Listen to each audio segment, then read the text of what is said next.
Hello and welcome to And the Runner Up Is. This week on the show, we'll travel back in time to the 6th Academy Awards, which awarded the films of 1932 and 1933. Frank Borzage adapted Ernest Hemingway's novel A Farewell to Arms to the big screen, casting Gary Cooper and Helen Hayes as the doomed lovers at its center. The film went on to earn 4 Oscar nominations, winning for cinematography and sound, but it was the historical epic Cavalcade that won Best Picture in the end.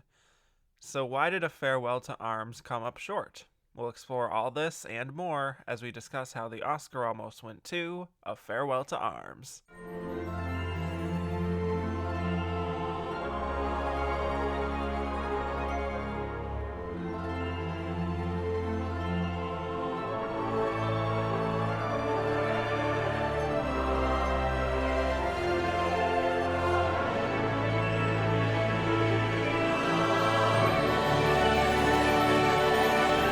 Hello and welcome to And the Runner Up Is. I am your host, Kevin Jacobson, and we have reached an interesting year of Oscar history because we are at the point that the Academy was doing 2 years, so balancing 1932 and 1933.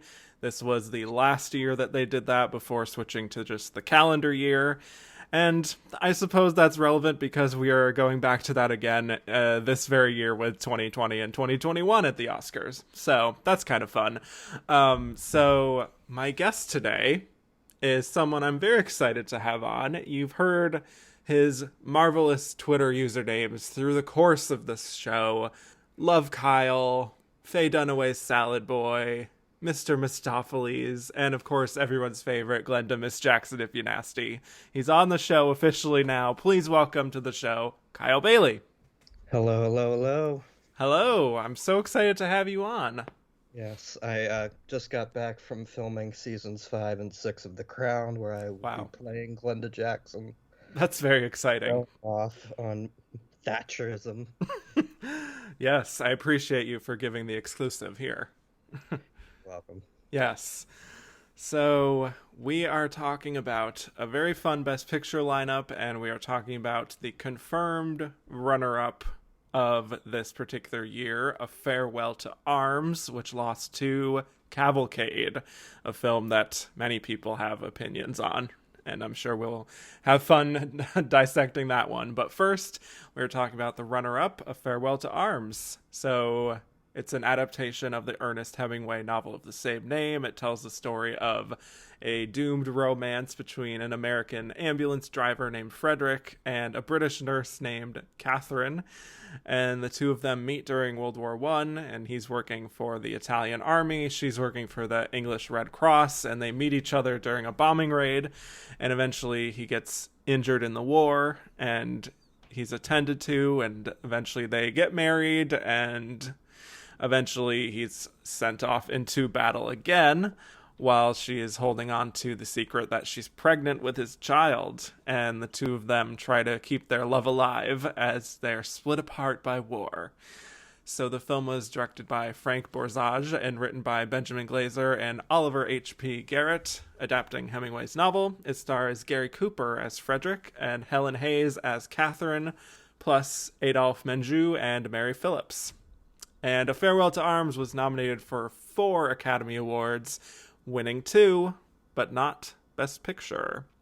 Okay, Kyle, so we were going back and forth for many months now trying to figure out a slot for you on the show, and you have picked this very one, and I'm curious if A Farewell to Arms is part of why you wanted to be on the show, and just generally what your relationship is with A Farewell to Arms. I wouldn't say it's this particular movie, but this particular lineup, I Fair think, enough. like most of these movies, are pretty good to great.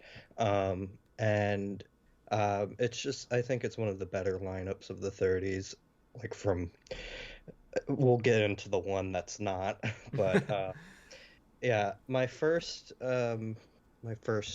introduction to this year was actually this movie because since probably 2014, I've been like just focusing on trying to watch every single Best Picture nominee winner, and then also doing performances. So that's why it's taken so long. And I've gotten very close. Like as of now, there's like only a handful left, and I've been going backwards in time, like you have. And the library sent me this version of A Farewell to Arms when I was trying to catch up on the 1957 Oscars, where the remake got a nomination for supporting actor. So I actually saw this quite a few years ago compared to all the rest of these. So it was nice to get a refresher in yesterday, and yeah, it's a lovely film. And Helen Hayes is very good, and Gary Cooper. Something from the 40s that I got a lot was the massive amount of World War II movies, which just got so grating after a while. But for some reason, the World War One films I find are far more better than the World War II movies. I don't know if you've I would noticed agree. that. I would agree. Yeah. But yeah.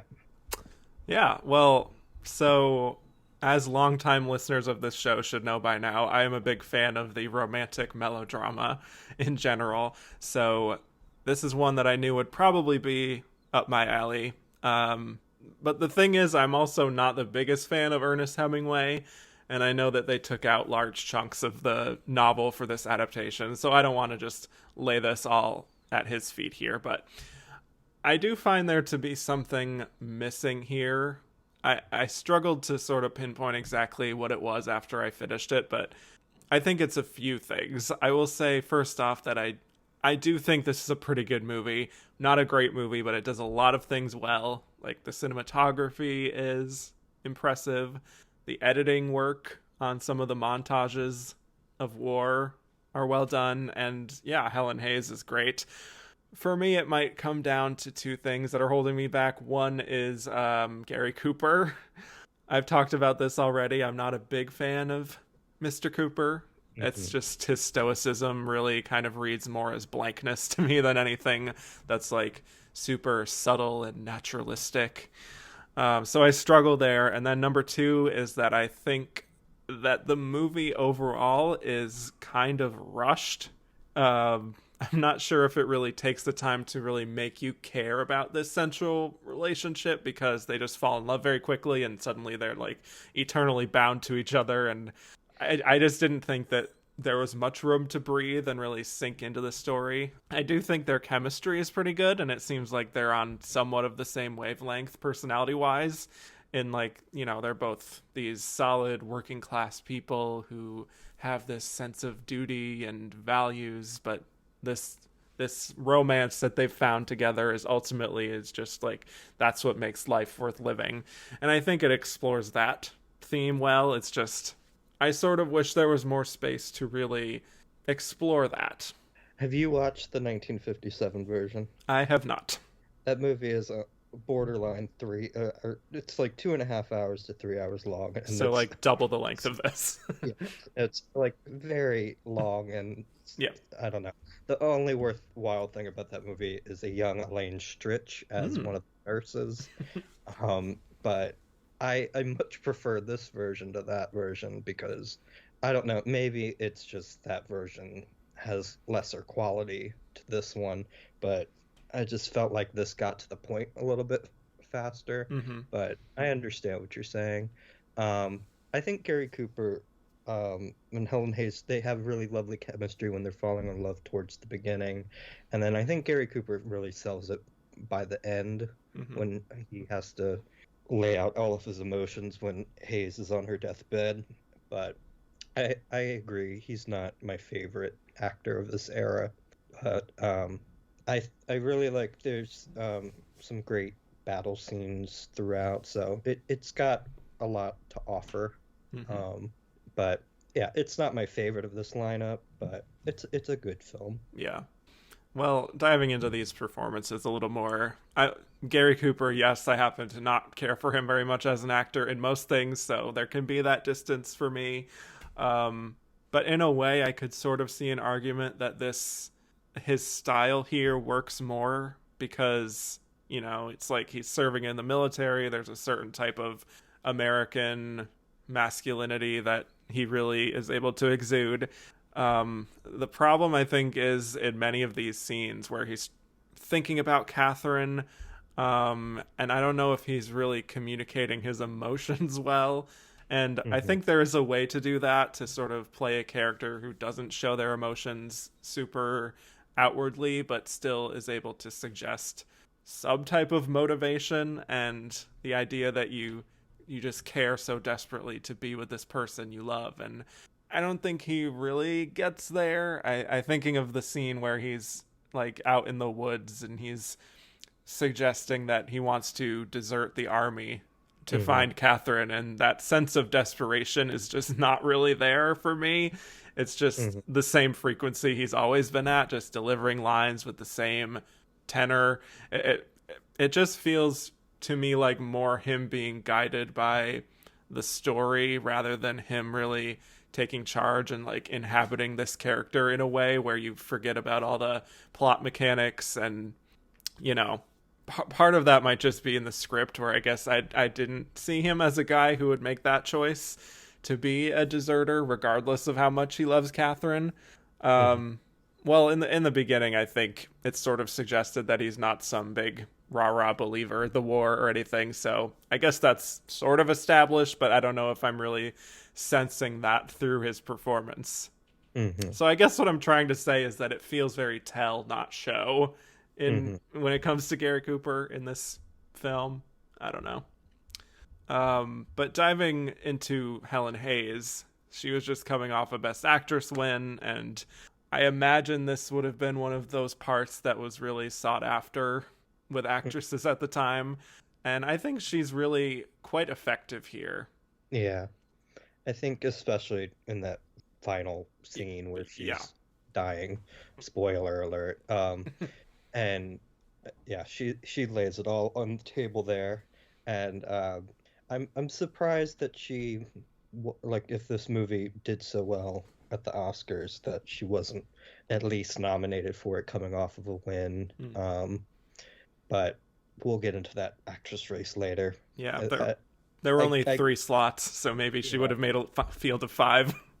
yeah. I don't understand. I mean, I don't know if was it that was the rule that year that there were only three slots because Yes, I couldn't find it. Okay. I believe so. Um, but yeah, she's stronger than a certain person who got nominated. But Mm. um, I genuinely like Helen Hayes in a lot of things. For some reason, I always thought that this was her first Oscar, but it was the one that was the year before. Um, but I don't really like her airport win, Yeah. but I really like her in Anastasia. I think Hmm. she's very good in that, and then in this as well.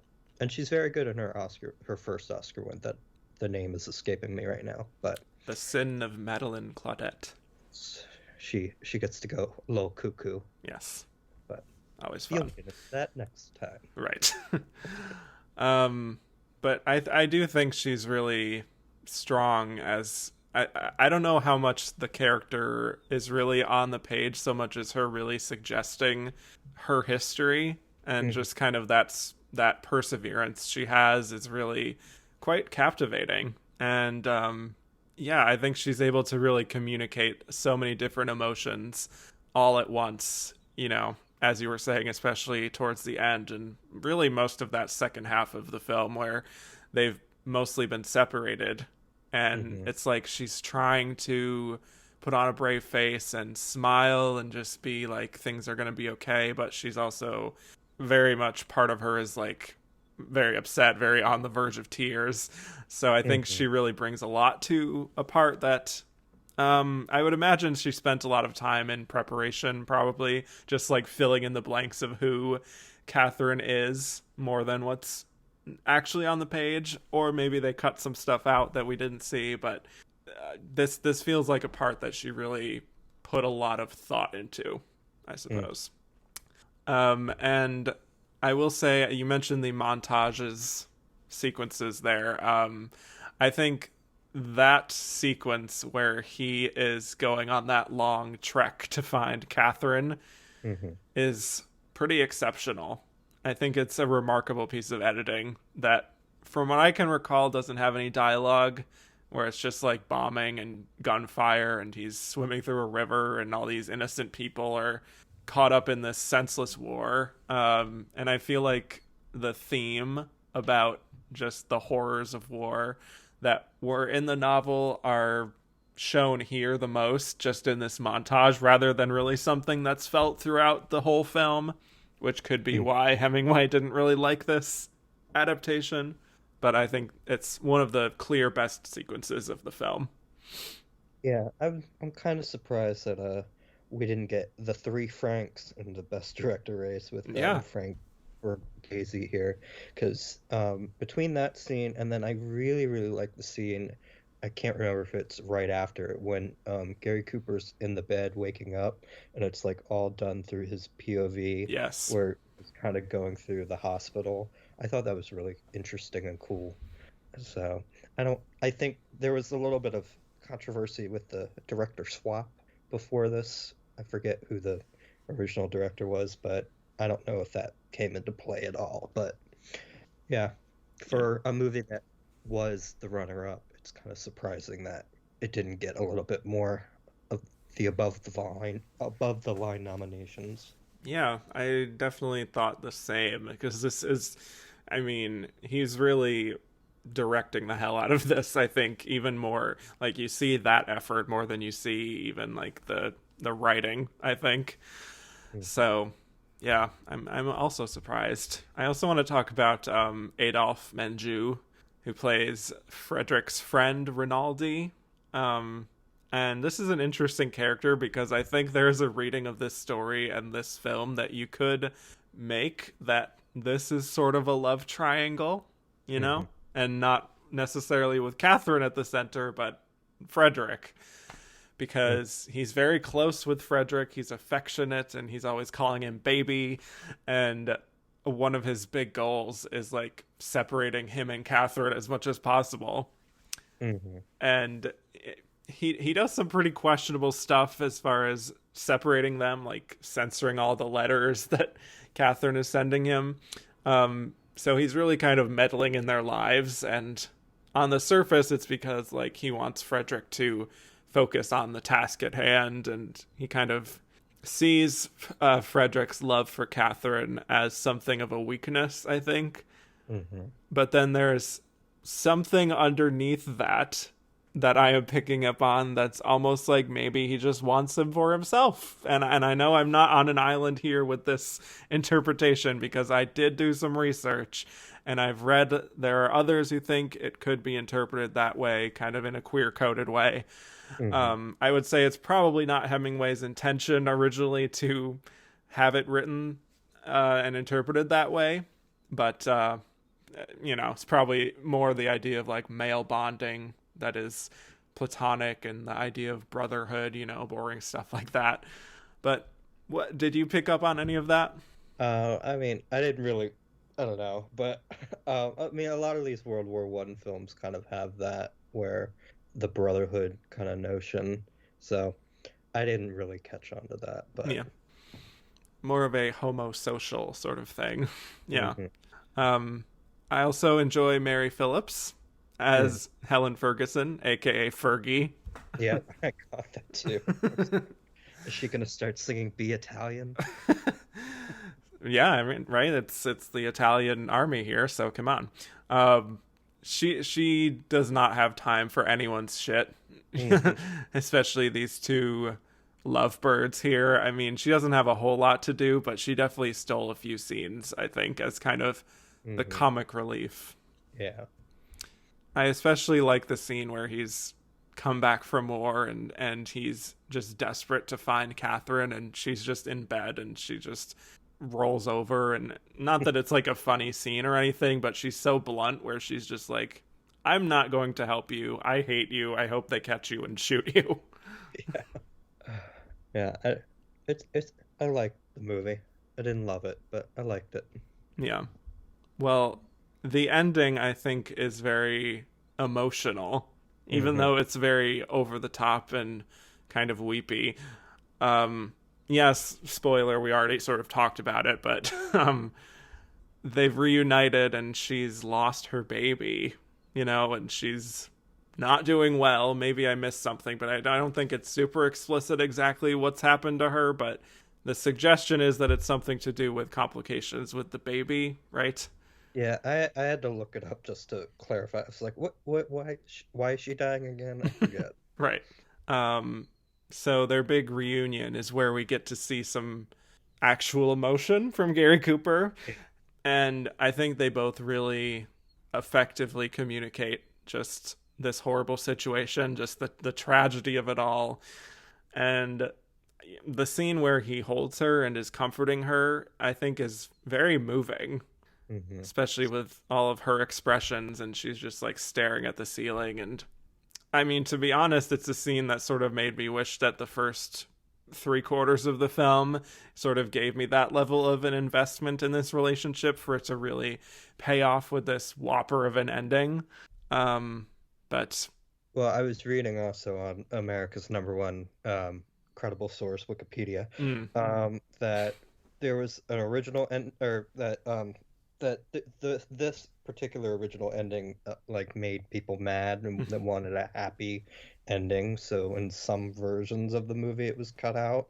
Um, but like there's like a 78-minute version that was reissued years later, and I don't know. There's just apparently for a while it was a cut down version was the only way you could watch it, and then just later on they finally gave us the actual cut again. right. Yes, I was also reading this. Yeah. Apparently American audiences, surprise surprise, always want a happy ending. Hmm. um and this was also right on the verge of the production code. I So was gonna. yeah, so that changed some stuff in the re-releases, and it is now in the public domain with the original ending, so you can see it on all pretty much every streaming service who wants it Hmm. has it up there for free. But yeah, I'm glad that this ending did survive because it makes the most sense, and I think it's a stronger ending easily Yeah. than what it could have been. Mm. But yeah, I mean, I guess I would have felt the impact so much more if they did take more time to explore the relationship. I'm not saying this has to be 2.5 hours like Hmm. the remake, but perhaps an added 15 minutes could have helped to really get me to fully invest. But then the final moment of the film itself, with the war ending and him staring out the window, what do you think of that as the conclusion? I liked it, and him yelling "peace, peace," like Mm. holding Helen Hayes' body in his arms. It's just that's the like key melodrama of this movie. Yes, it's very operatic. Mm. Yeah, I enjoy it. But I mean, is it a bit overdone? Perhaps you could say Yes. so, but still really again hammers home just the tragedy of the situation. So, do you have any other sequences from this film that you wanted to discuss? Not really. I just kind of wrote down about the the scene of him in bed, and the battle scene. Those were kind of my two favorite moments of the movie. Yeah, there's a lot of really strong camera work throughout this, and appropriately, it does win Best Cinematography. Mhm. So, yeah, cinematography and sound both very effectively used here. And yeah, that's pretty much all I had on this film as well. We have a whole bunch of other films to talk about. So, seek out A Farewell to Arms if you haven't seen it. Again, it's only like 90 minutes, so it won't take up too much of your time. And so, when we come back, we will be getting into the Oscars of 1933 / 1932, even though they technically took place in 1934. It's very confusing. But we will talk about why A Farewell to Arms was the runner up to Cavalcade.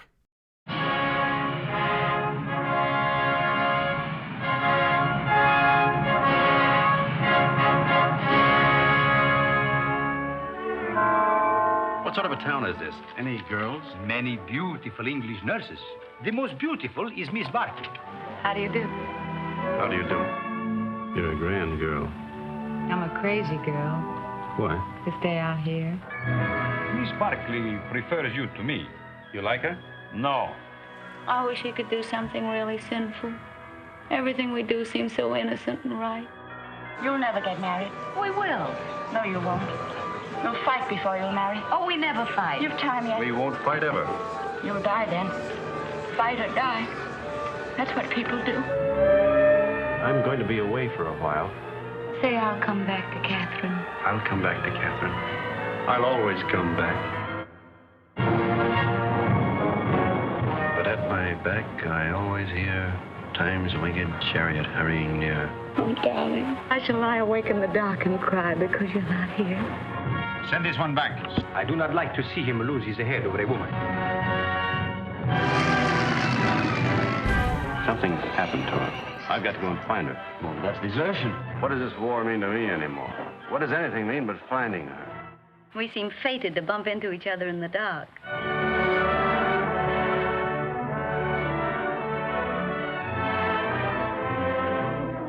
What are you thinking about now? About how nice it is. You're nice, too.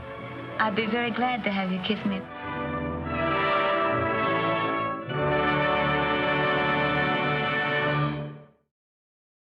And we're back. So now we'll be talking about why A Farewell to Arms lost Best Picture to Cavalcade. A Farewell to Arms was nominated for Best Picture, Best Art Direction, Best Cinematography, and Best Sound. And it won Best Cinematography and Best Sound. Precursors don't necessarily matter, so we're not really going to talk about them here. So, Kyle, why do you think Cavalcade ultimately is our winner here, and how come A Farewell to Arms couldn't quite get there? I think it's very weird that this one won because I was reading that apparently when this was out, everybody was flocking to the theater to see State Fair instead. Yeah. So it really doesn't even have the narrative of it was the big hit of the year. But I think it's just because it's kind of it's kind of like a scrapbook through time of like from the early 1900s to then, like hitting all the different famous beats that happened with World War One and the Titanic and where they were at as a country then. So I think it was just it was kind of a scrapbook of where they were as a country at that point.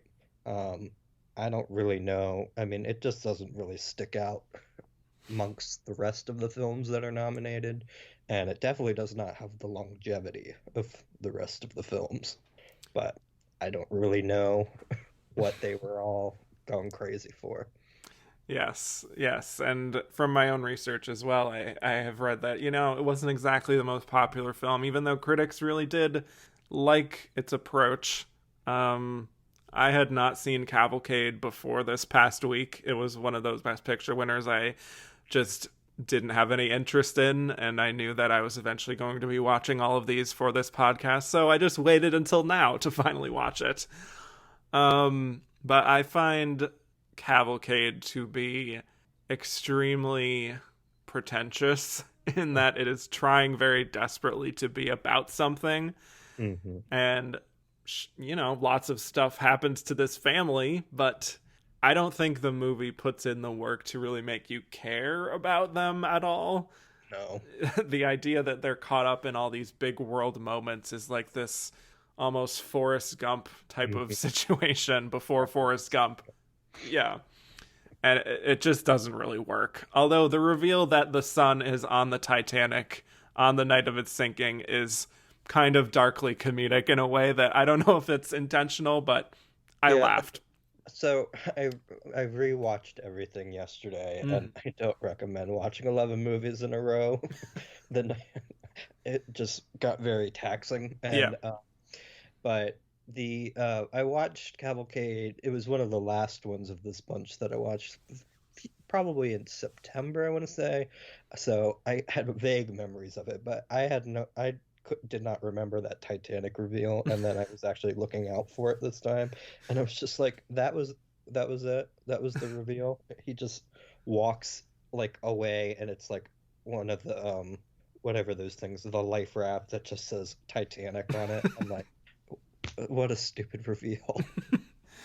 Yeah. I also think the leading performance by Diana Wynyard is a bit too histrionic for my taste. She's grieving a lot, but she just has like the same kind of trembling voice throughout the whole film that I wasn't really a fan. I just don't really get any kind of emotion from the film ultimately, and I think this sort of vague idea of, like, I don't know, perseverance just isn't enough to really make much of an impression. Mm-hmm. Yeah, she just like, I don't know, she's kind of does the same performance throughout the movie, and then there's a lot of people who are not in musicals but do a musical performance in these films this year, and like even that, she's like the least good of those Yeah. performances. Like she those are like kind of the more entertaining numbers of the film because I'm just a musical lover, so I Yeah. pretty much enjoy any good musical scene in a movie. But yeah, I don't know why she was the representative nominee here for, I don't know. She just doesn't do much for Yeah. me in this movie. And Yeah. like I liked some of like the supporting people that come in, like the boy who comes, that he's trying to remind her who he was. They were friends as a kid, and Mhm. I think towards the end, the I don't remember. Is she the mother? She's like an older woman who like is looking out of the balcony when they've revealed they won the war. I don't remember her relation to the family, but she was pretty good. But other than that, it's just a lot of people like I when I was preparing to watch this movie for the first time, I heard for years is the movie that everybody thinks is the worst Best Picture winner of all time, and so I went in with that, and I'm like, it's not that disastrously bad. It's just kind of nothing. Yeah. I think for me, it's not really something of like, wow, look at all these like horrible, offensive choices that were made. Wow, how did this happen? So much as It's just, not. I feel like there's a lot of wasted potential, I suppose. Because, like, I Hmm. suppose you could make this story interesting in some way if you actually took the time to, again, make the people care about this family at all. But I think it's just a case of, like, spending more time trying to, like, configure all these historical moments and, like, shoehorn this family into all of them rather than actually taking time to do some real character work. So, I did think the sequence, the montage of specifically the 1916 sequence that kind of mhm. implements a lot of the World War One stuff was really cool and well edited and stuff. And I'm like, I can see where Frank Lloyd might have won an Oscar because of that, like Yeah. some of those montages. But other than that, his win kind of is weird Mhm. too. Yeah, but I suppose just looking at the overall lineup, this is the one that has the most sort of historical sweep to it. Mhm. It's somewhat epic, just in the sense that there are many different sequences taking place over decades. And I think just a little bit of that critic backing helped to be like, it's not totally just a worthless sort of fluffy look through history. It's backed by the critics, so it must be good. So yeah, it's definitely towards the bottom of my own personal best picture ranking, as it is for many people. Maybe not the worst, but still just completely does not hold up Mhm. to time. Um, Which is weird because apparently, when there was some poll, I forget who did it, that like they were asking people what they wanted to be released on home DVD or Blu-ray, I forget which one it was, and like this won like a massive poll because I guess it was just so unavailable for so long. yeah, So there is people who like were really excited to see this movie like nowadays, but I think it's just because it was a lost Best Picture for a while. yeah. And now where are they? Yeah. um, let's just get to some questions from Twitter. This is from Chels. Are you okay after watching Cavalcade? I'm fine. Yeah. Like, I sort of just forgot about it that happened. So, I didn't really watched affect me. it, so I'm fine. Okay. We're both fine. Yeah. Yeah. Miles McHale, Cavalcade was a success contemporaneously. How has its reception dwindled? Any leading theories? I don't really have one. It just hasn't aged very excitingly. Yeah, I just sort of feel like this is a classic older film that maybe sort of surprised people and sort of dazzled people in what it was able to do with all these historical events. But filmmaking has very much aged past the need for this kind of film, so that's just naturally what happens. And it might have like some like comparative towards the other things that got nominated syndrome, where some of that stuff has aged very well and has even gotten better reception over time. Right. But actually, that's a good point. Is that I do think maybe if this was just a nominee and it didn't win anything in this year, it was just nominated for Best Picture, it probably would just be forgotten and sort of not really. It wouldn't have the kind of venom that people tend to make towards Best Picture winners. So I agree. Yeah. Cody Derricks says, a lot of people consider Cavalcade one of the worst, if not the worst, Best Picture winners. Where does it rank for you among the other winners? And what winners, if any, do you have ranked below it?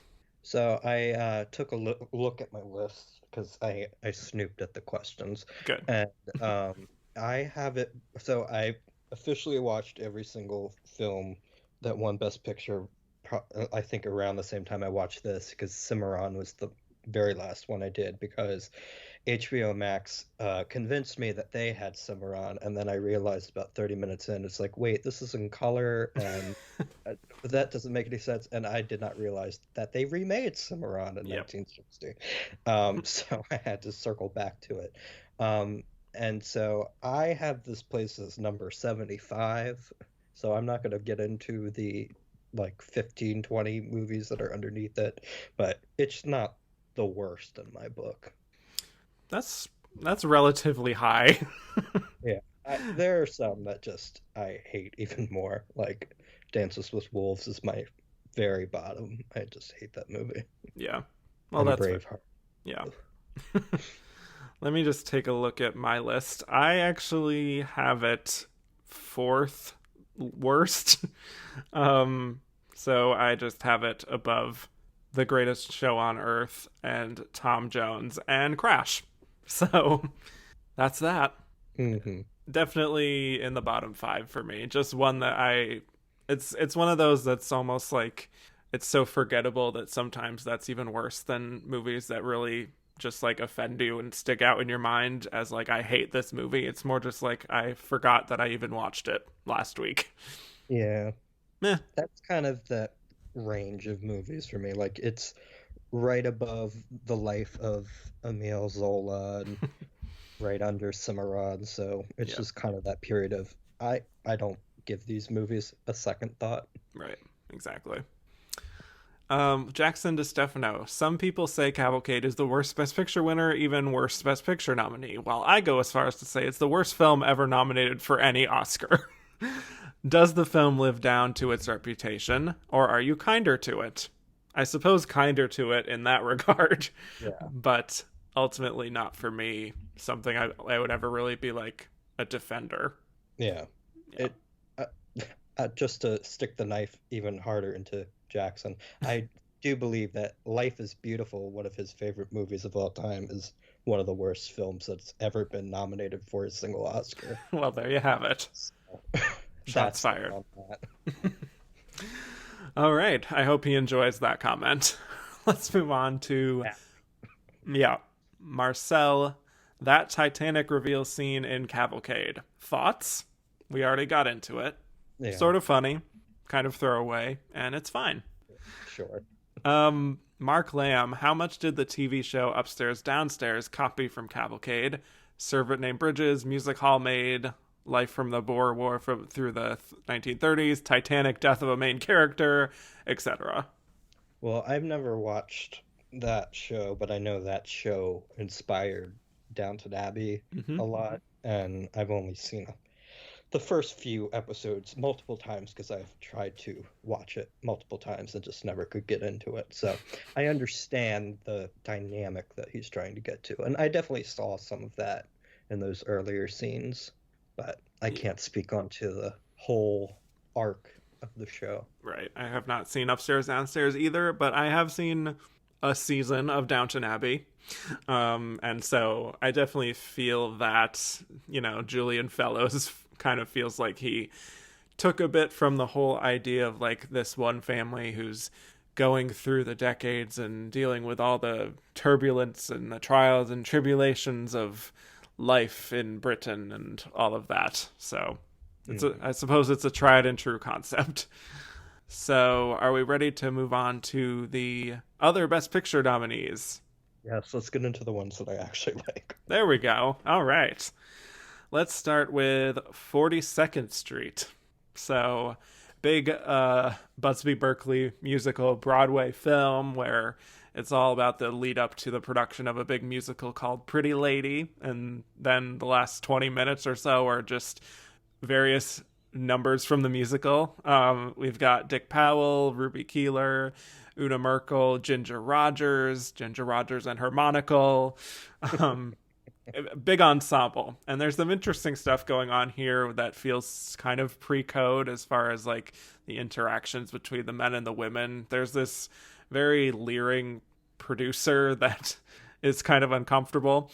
There's some allusions to like sexual favors in exchange for parts. Lots of interesting backstage drama that I have to say I found really fun. And then in the end, it's basically just all the fruits of their labors, and you get to really see the big Busby Berkeley choreography. With the pearl clutching image of the camera going underneath all the women's legs, apparently at the time. Everybody was like, yes. Scandalous. Yes, indeed. I have a feeling you enjoy this one. Yes, this is my favorite of the films. Because I am a musical lover, and I actually watch and have it just as background image on my television right now. The PBS played, it was either in the spring or just I had it on the DVR for a while. They showed the recent West End production of the musical version of 42nd Street that was made after this film. So I have the grand scheme of this franchise, and yeah, I think it's a really good property, and I really like the musical because it has a lot of those great, like it has even more of the last 20 minutes packed in with those big, gigantic ensemble dance tap numbers. And I'm like, that's the type of show that once Broadway gets back on its feet that I want reopen, a big danceicle where just, I mean, of course, not too close to each other, but big ensemble just dancing their brains away. It just, I love it. And I just, of the kind of the genre of the backstage movies that this decade really sees a lot of, I think this definitely is one of the better ones of that as well. And just Busby Berkeley is wonderful. Yes, all that choreography is just top notch. This is just like pure fun spectacle for me. It's so much fun. We got quite a few questions about it. So Trip Burton said, there are lots of backstage musicals nominated in this decade. What makes 42nd Street the best of them, or the best remembered of them, if you don't love it?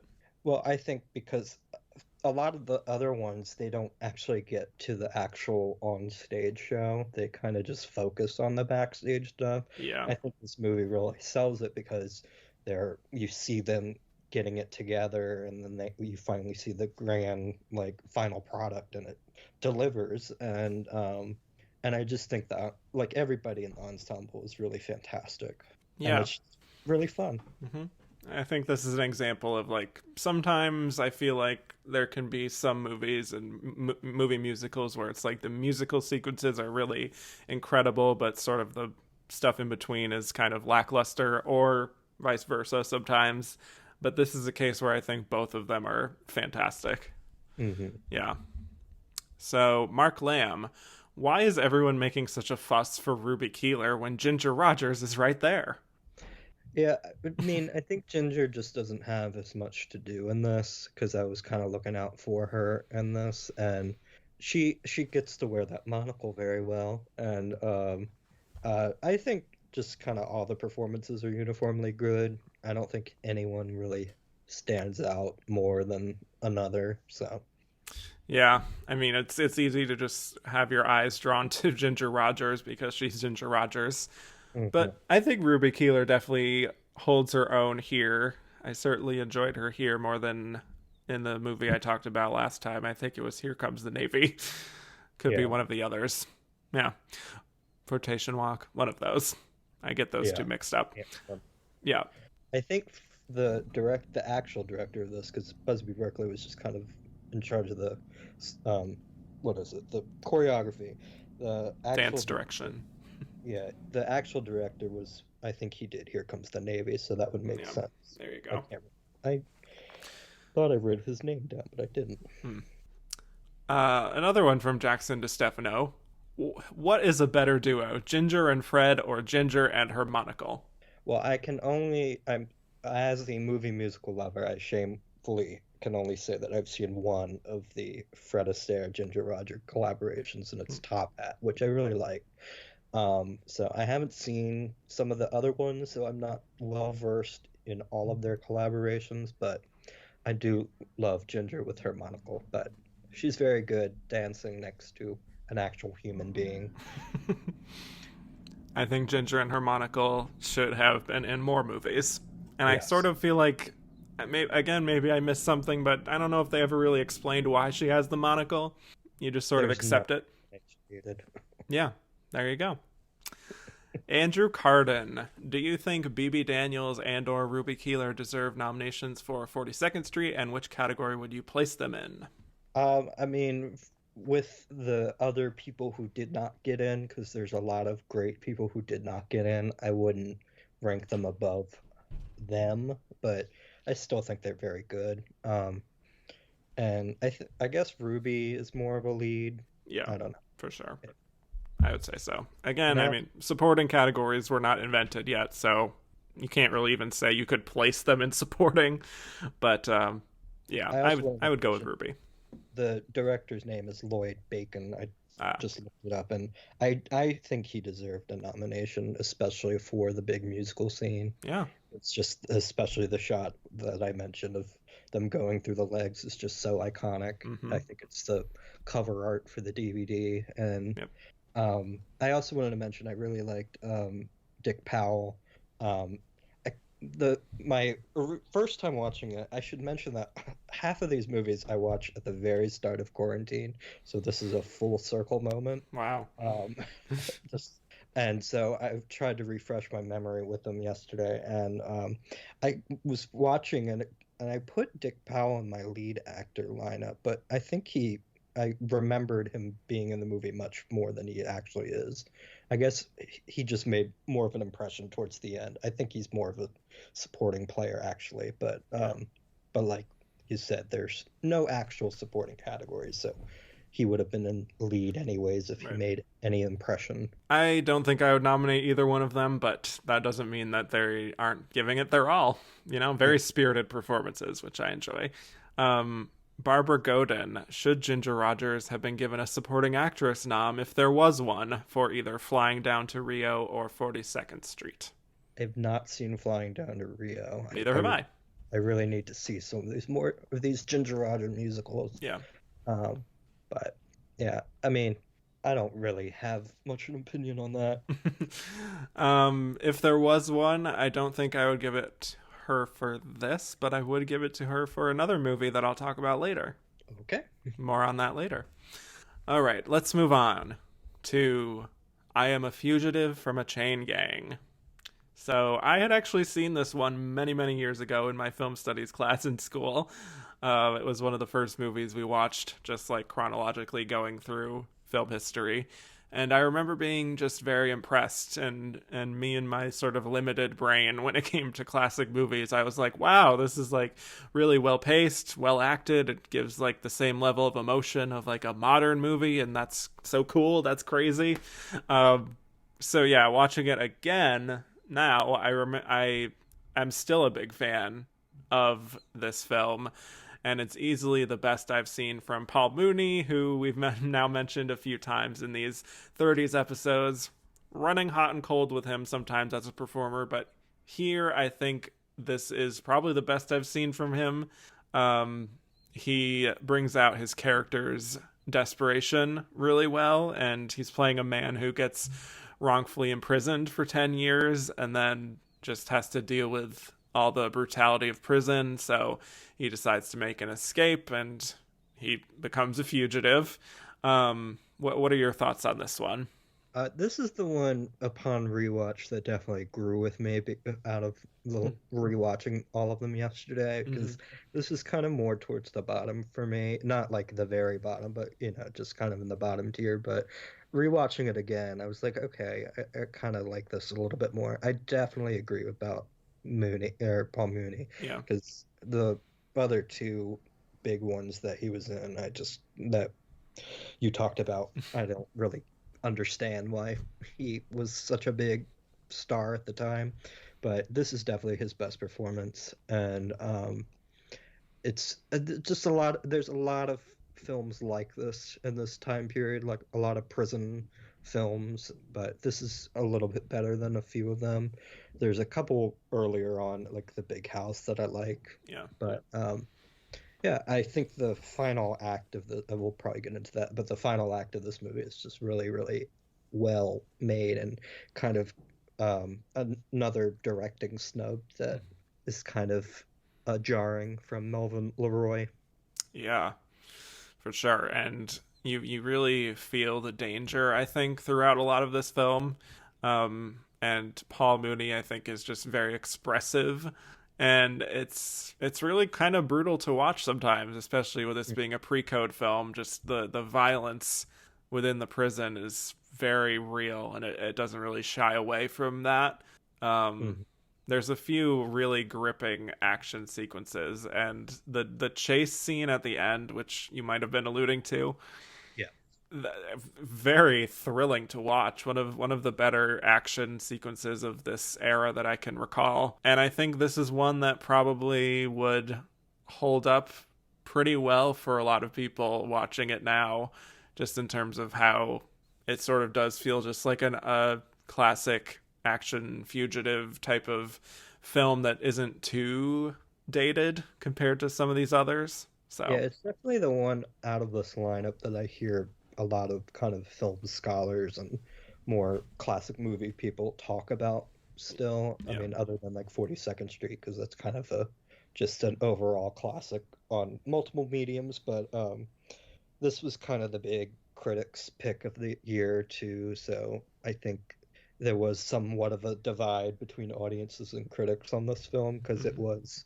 a little bit darker than the rest of the films nominated. And it does win the National Board of Review. So that sort of just backs up what you're just saying. I also liked the other Glenda, not Glenda Miss Jackson if you're nasty, Glenda Farrell. She has pretty good chemistry with Muni. Yeah. And then I also liked Edward Ellis, who's the older guy in the prison that he kind of runs off with at the end. Yes. Yeah, good. I mean, I think Paul Mooney kind of tends to suck up the oxygen in most of his films, so it's hard to really have a standout performance when you're in a Paul Mooney movie. But I would agree. I think the overall cast around him is very raw and sort of gritty, so I'm a fan. Let's get to some questions. Box Office Fangirl said, the director originally assigned to I Am a Fugitive from a Chain Gang declined, calling it terribly heavy and morbid. It was a hit and won NBR. Do you think it lost Best Picture because it was too grim, or was it not epic and sweeping enough compared to other contenders? I just think there was the code era was in the air in terms of a lot of the voters, so that mood was definitely rejected. And this was kind of the Depression era, so they were trying to find more things to be cheery about, I guess. Yeah, and the film kind of ends in a way that is very ambiguous and dark and definitely isn't really that much of a happy ending, even though he does end up escaping. It sort of is the sense of like, I'm always going to be looking over my shoulder, and I will always just like, from forever I will just be branded as this criminal and I will steal, and it's very heavy. Yeah. Comparatively. So I could see that definitely not gaining a widespread vote from the Academy. And this might also play into Muni's loss for Best Actor, but he was one of the founding members of the Screen Actors Guild, which formed out of a lot of drama that was going on around town at this time. So I don't know if that had anything to play in. Possibly. Yes, I was reading that as well. We can get into that now. It was also the forming of the Screenwriters Guild, and that was all kind of because producers and sort of the Academy and the studios wanted to sort of just retain their salaries and have everyone else take a 50% pay cut. And this was actually specifically fresh in my mind because I saw Mank on Friday, and they actually depict Louis B. Mayer having that conversation with the studio lot, and it was just fascinating that this all timed perfectly. Right. That's funny. Haven't seen it yet, but definitely intrigued. Yeah. The Good, the Bad, and the Nerdy podcast said, the ending of I Am a Fugitive is so dark. Do you think Depression-era Academy didn't want that? I mean, probably not. Yeah, we already sort of got into that, but sometimes it's a little too real, and they don't want to, especially when it's an alternative to like Cavalcade, which has this theme of like, we've been through all this horrible stuff, but we will persevere, and it's sort of kind of has a bit of a happier ending. That's Yeah.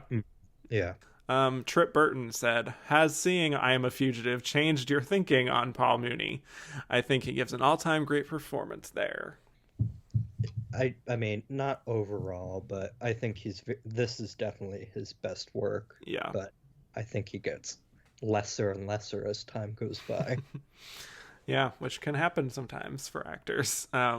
Yeah, this almost feels like maybe this is not the best comparison, but to use like a modern sort of example, it just feels like this is when this actor was more raw and sort of unrestrained and kind of like an indie film in a sense, and then like later they would do all these big biopic prestige pictures where you're just like, I miss like the younger version of this actor, before they became this like larger than life type of actor, That's how this feels to me. Yeah. Brandon Stanwyck, how Mooney is Paul Mooney in I Am a Fugitive from a Chain Gang? Too many puns. I think I think he's sort of like less that stereotype that I've sort of formed from watching his movies. So not as Mooney as he would later become, but still very expressive and just like kind of over the top with his mannerisms at times. So yeah, somewhat Mooney. Some of that comes out in this movie, but not as much. Yeah. Well, let's move on to Lady for a Day. All right. This is my second favorite of the bunch, by the way. I really like this one. Okay. Yeah, so one of the bigger contenders of this year. It's co-leading the nominations with Cavalcade and A Farewell to Arms. This is about a woman working as a fruit seller in New York City. She's old, she's a bit downtrodden, and it turns out she has a daughter.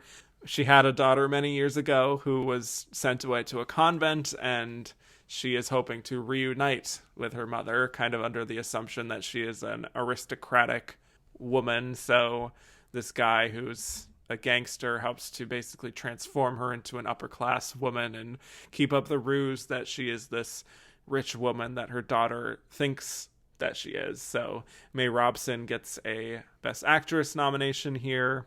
Take it away. I think she should have won this year, hands down. I think she is so incredible in this.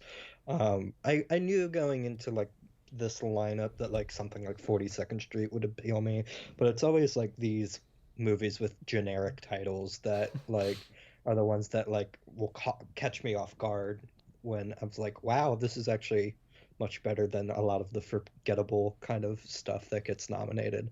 And it's really on her performance specifically. I just think she's devastating and heartbreaking at times. And she was the oldest nominee for Best Actress for the longest time, apparently, because she was 75 when she got nominated. Yeah. And she was like a character supporting actress up until this point. So I think she really brings it all here, and she's just incredible. Yeah, for sure. I agree that she should have won this. And she shows her range between, the two different sides of this woman.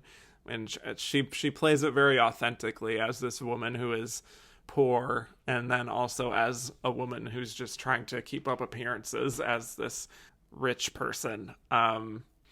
Sometimes I wish the film was a little more focused on her. Yes, I agree. Because it kind of goes off and gets into some business about how, like, after she's transformed, there are these reporters who are, like, questioning her authenticity, but then the reporters are kidnapped, and that becomes a story. I don't know if all that is particularly worth dwelling on for as much as we do, but yeah, whenever we get to May Robson again, it's fantastic. And yeah, she'd probably have my vote. A lot of her scenes, like her kind of story arc, reminded me of setting the stage for like Pygmalion and Oh yeah, Lady. Yeah. So I really enjoyed it. And great gowns, beautiful gowns. It's a lot of these films have a lot of just wonderful outfits. Yeah, for real. Yeah, and I did not make the connection until I was reading up that this was technically remade to be Pocketful of Miracles, like in the 60s. I haven't seen that in a while, so I didn't really make the connection. Yeah, I enjoyed a lot of elements of this, even if I don't feel like it totally comes together as well as it could have.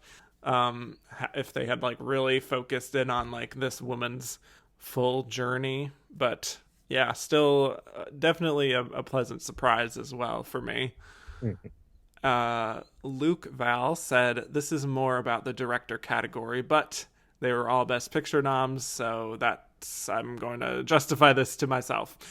Did Capra have just cause to assume he was the Frank who won? And do you think he deserved to win over Lloyd and Cukor? We got to talk about the Franks. Yes. So Will Rogers was the host of this year's Oscars, and he also presented every single award and got a little too cocky. He apparently didn't read the nominees out. He just went ahead and read the winners and then made like a comment afterwards including the nominees. So when he announced Best Director, he just pretty much said, "Come and get it, Frank," not connecting that there were two Franks nominated. And Frank Capra apparently was very gung-ho about getting an Oscar. Like, thankfully, finally, somebody is very transparent about wanting to win an Oscar. Somebody was like, "Oh, it's an honor to be nominated. I don't do it for the awards. I do it for the art." But somebody actually who says, "No, I actually would like to win one of these. Give it to me." The Melissa Leo of his day. Yes. And like he heard his name and he got up and he did that Nicki Minaj gif, just got up and started walking up, and what's her name? From Morning Becomes Electra, Rosalind Russell apparently also did that, where she just got up thinking she had it in the bag. But from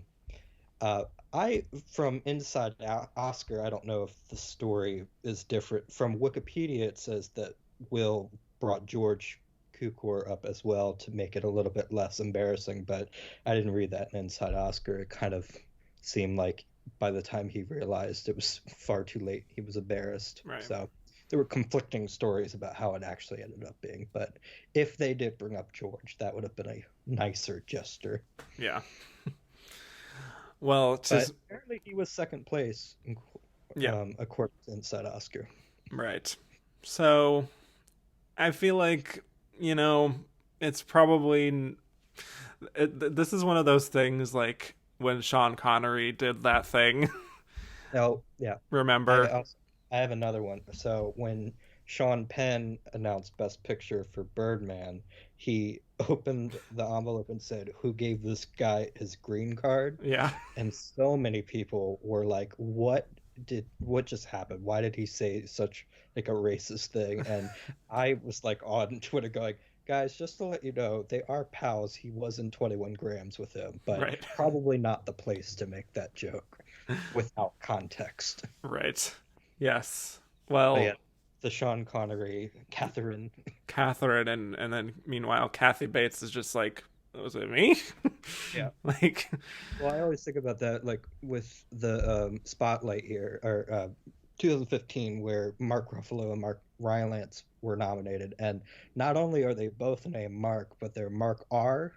So I'm sure Mark Ruffalo had a moment of, oh, did I actually win this? Because it was surprising either way, because we all thought Stallone was going to win. right. So I never want to be in that position because I work, well, now I don't, but I worked with a guy also named Kyle with a B as a last name. So people would always call for him, not realizing that I was working that day. And it's just like, can you all just say our full names?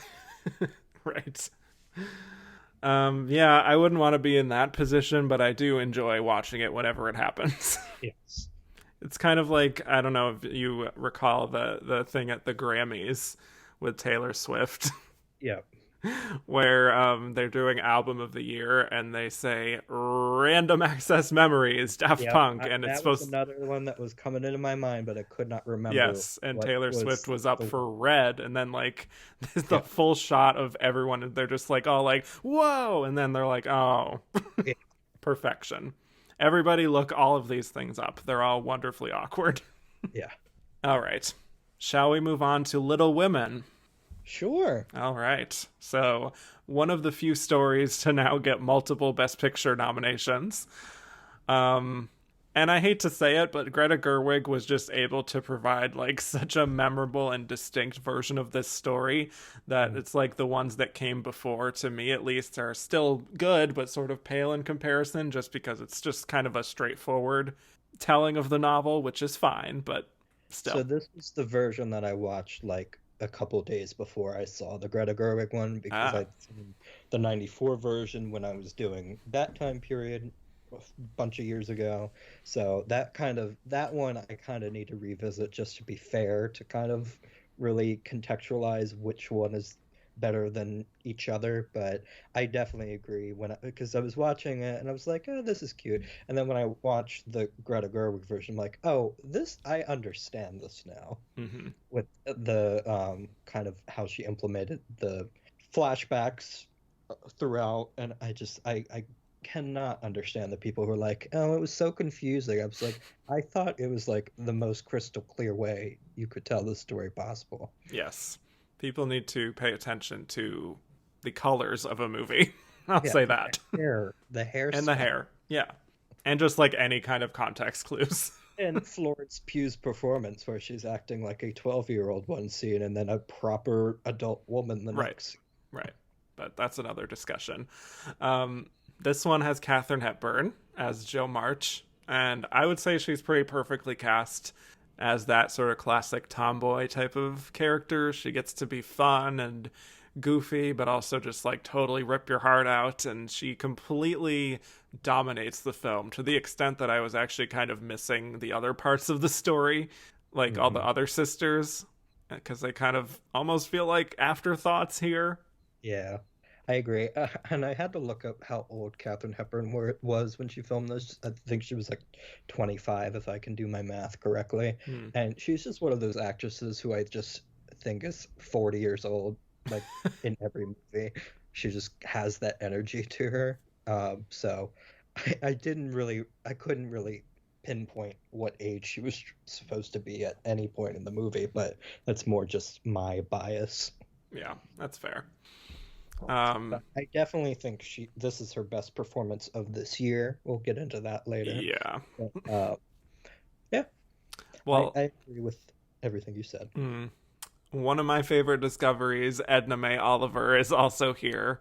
Yes. And you know from the minute you say Edna Mae Oliver is in Little Women that, of course, she's playing Aunt March. to perfection. To be honest, yeah, I'm a little bit confused as to why Katharine Hepburn wins for Morning Glory and not for this, which is a Best Picture nominee and a Best Director nominee and has such a compelling arc from beginning to end that this probably would have been a really good win for her. But Yeah, it was very weird. yeah. I also liked Joan Bennett and Gene Parker, Mm-hmm. but yeah, Hepburn really commands the movie. Yes. I also have to mention that I watched this movie on this like D-rate TCM knockoff channel that I have on my Verizon, called Movies exclamation point. I can't say the word, and it like has commercials in between, and you clearly can realize what the target demo of this channel is because like every time it went to a commercial break, there was like a Medicare or some old person related commercial. I'm like, come on now, give something to the youths. Right. Yes. That's always fun. That's always just like whenever I watch The Price is Right, it's just like, oh, okay. Whenever you watch the Tonys Oh, on CBS, yeah. it's just like, you need these pills. Maybe I do. Miles McHale said, if there was a supporting category, whom of the Little Women cast would you have submitted? I mentioned them. I thought Parker and Bennett were pretty good, so they would be the ones. And then Edna. Yeah, Joan Bennett playing Amy March. Yeah, I'd say her and Edna for me. I wouldn't give them a win in either case, but still solid. Catherine Short, do you think that the 1933 version of Little Women would have benefited from placing slightly more emphasis on the other sisters? Yes, I went into that earlier. It's pretty shorter than the other versions, I think. It so is, yeah. I think that definitely is noticeable. Mm-hmm. Jeffrey Kerr, among the Best Picture nominees this very year was George Cukor's film adaptation of Little Women. How would you rank it with the 1949, 1994, and 2019 versions? So the 49 one I have not seen, sadly, but I have seen the other three. I think the 2019 one, despite recency bias, is just the best. And then I like I said, that I haven't seen the 94 one in a good 5 years, so I kind of have it last by default. And then this one's second. Yeah. If you have the similar feelings. 2019 for sure, number one. Yes, I would say this one is second. Okay. I hate to say it, but that's one of my bigger blind spots. I have not seen the 94 version. Okay. Yeah, so hate to admit it, but I still need to see that. But 1949 definitely would be the bottom of those. I've also seen the musical version of this. It was actually my first incarnation of Little Women that I saw at the International Thespian Festival a good 10 years ago. And one of my classmates had a fling with one of the boys. I guess the boy who plays the Timothy Chalamet role. Like, that was the whole thing that year. All right. Yeah, it's a good musical. It doesn't get done that much, but yeah, it's got some good songs. I think Sutton Foster, it was one of her first kind of big roles. Yeah. Very cool. Let's move on to The Private Life of Henry VIII. All right, so this is our Best Actor winner, and the guy we just keep on talking about from this era, Charles Laughton. So he wins for playing Henry VIII in the story of Henry VIII, and I love that this is basically just about his personal life and all the wives he went through in very quick succession. And this movie is kind of wild. His performance is kind of unhinged because he's just totally going for it. It's a very like irreverent movie, which, you know, I thought of this after I watched it, is that this is the movie that like Tom Jones wishes it could be, in my opinion. Just I like the movie much more than a lot of people do. Okay, well anyway, just in the sense that it's about this man and all the women in his life, and there's something almost primal going on and just very frank to its approach. So, what are your thoughts on this one? Yeah, I really like this too. Charles Laughton, I mean, when you talk about, I get in fights with a lot of my older friends from the theater a lot online about how I contextualize a lot of things through watching movies that were nominated for Oscars and stuff. But I always have to tell them, it's like, I wouldn't really have known about this actor, this director, this movie if it wasn't for the launching pad of them getting nominated for another thing and stuff like that. And Charles Laughton is one of those actors who I had no clue who he was until I saw Witness for the Prosecution, which I think he's incredible in. And I just don't think he's an actor that gets talked about from this era in the same way as your Cary Grants and your Clark Gables. Like, he's just not your typical leading man of that variety. So I think he's just one of the best actors of this era, and I love to see him whenever he pops up in anything. And I think he definitely deserved this win. I think he's so much fun in this, and he's definitely the superior Henry VIII Oscar nominees, because Robert Shaw in A Man for All Seasons, I think, is so over the top. Yeah. Yeah, I really enjoy this. I love his performance. I think this might be the last time we really talk about him sort of at length on the show, because this was one of his more prominent sort of breakouts. But a lot of people have pointed this out on Letterboxd. This is a very modern feeling film out of most of this lineup. Like this and I'm a Fugitive from a Chain Gang, I think, are similar in that regard. You can definitely tell this is definitely like one of those films that the code would be like, let's tamp down on some of this sort of like aggressiveness and sort of sloppy eating and like playing cards and like for her life, basically.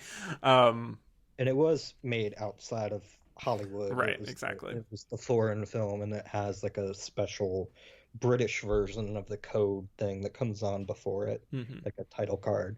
I also have to mention I started watching The Tudors the other day, so it was quite jarring to go from Jonathan Rhys-Meyers as Henry VIII to Charles Laughton as Henry VIII. Yeah, so. That is quite a difference. Yeah. Yeah, I really, really enjoy this. Please seek this one out if you haven't already. You're not prepared for it. I also really liked Ronald Donat and Merle Oberon. And also, once again, great gowns, beautiful gowns. Yes. Elsa Lanchester. Yeah, really good cast. And we didn't get any questions for this, sadly, but... Watch it. It's on Criterion Channel. Yes. That's where I watched it as well. So let's move on to She Done Him Wrong. All right. Now I get to talk about the uniqueness that is Mae West, who is truly a character. For me, she's essentially like a predecessor to Shelley Winters, just like very flirtatious and bawdy and wisecracking. And this is a pure star vehicle for her that they just kind of loosely hang a plot around, where she's clearly a woman who wants to have sex all the time, and she has all these partners, and she wants men to come up and see her sometime, you know.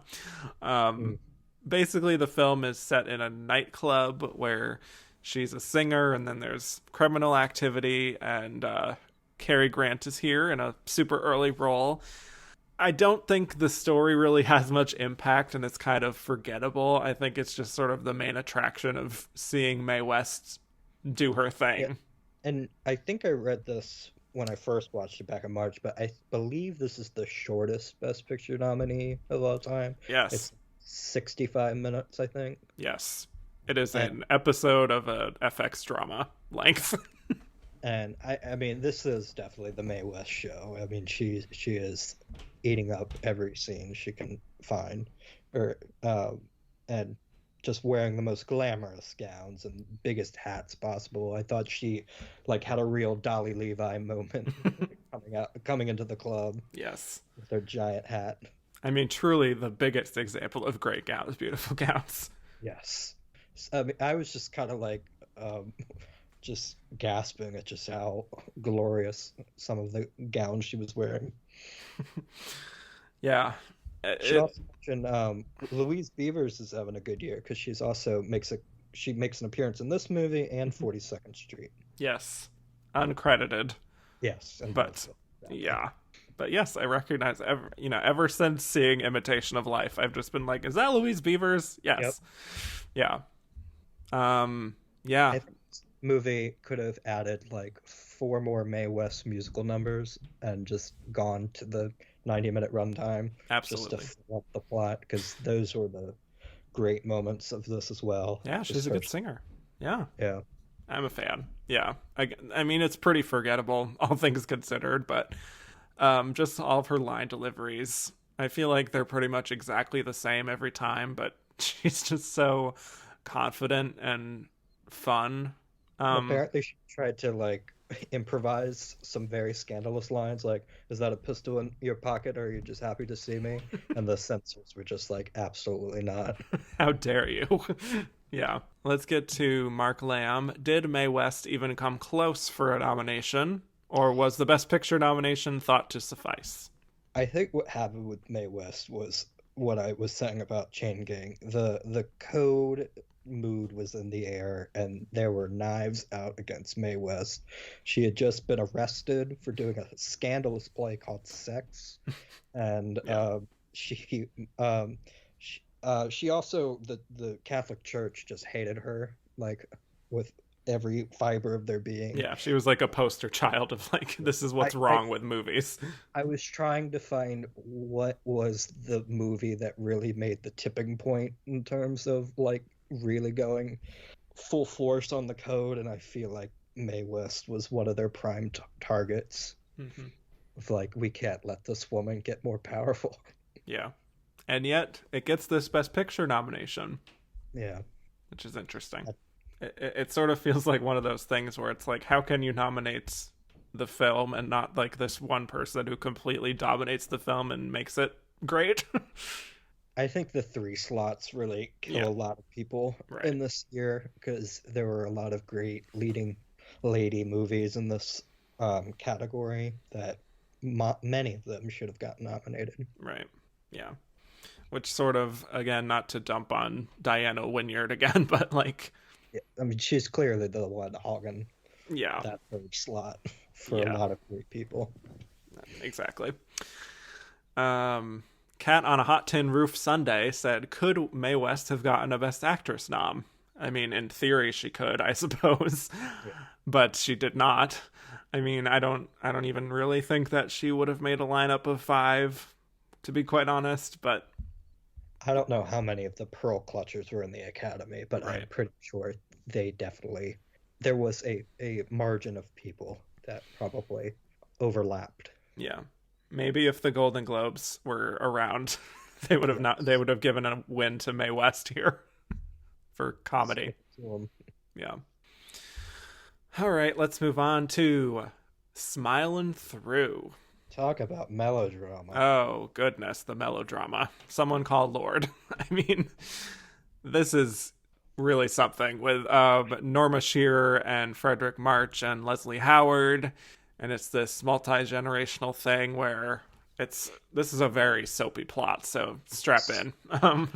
So Leslie Howard was getting ready to be married to Norma Shearer, but then his rival accidentally shot and killed her, and eventually he ends up taking in a young girl who grows up to look exactly like his dead fiance. Because guess what? She's also played by Norma Shearer. And she takes an interest in Frederick March. And the problem is, Frederick March is the son of his rival. Oh boy. Total soap opera plot. Very silly.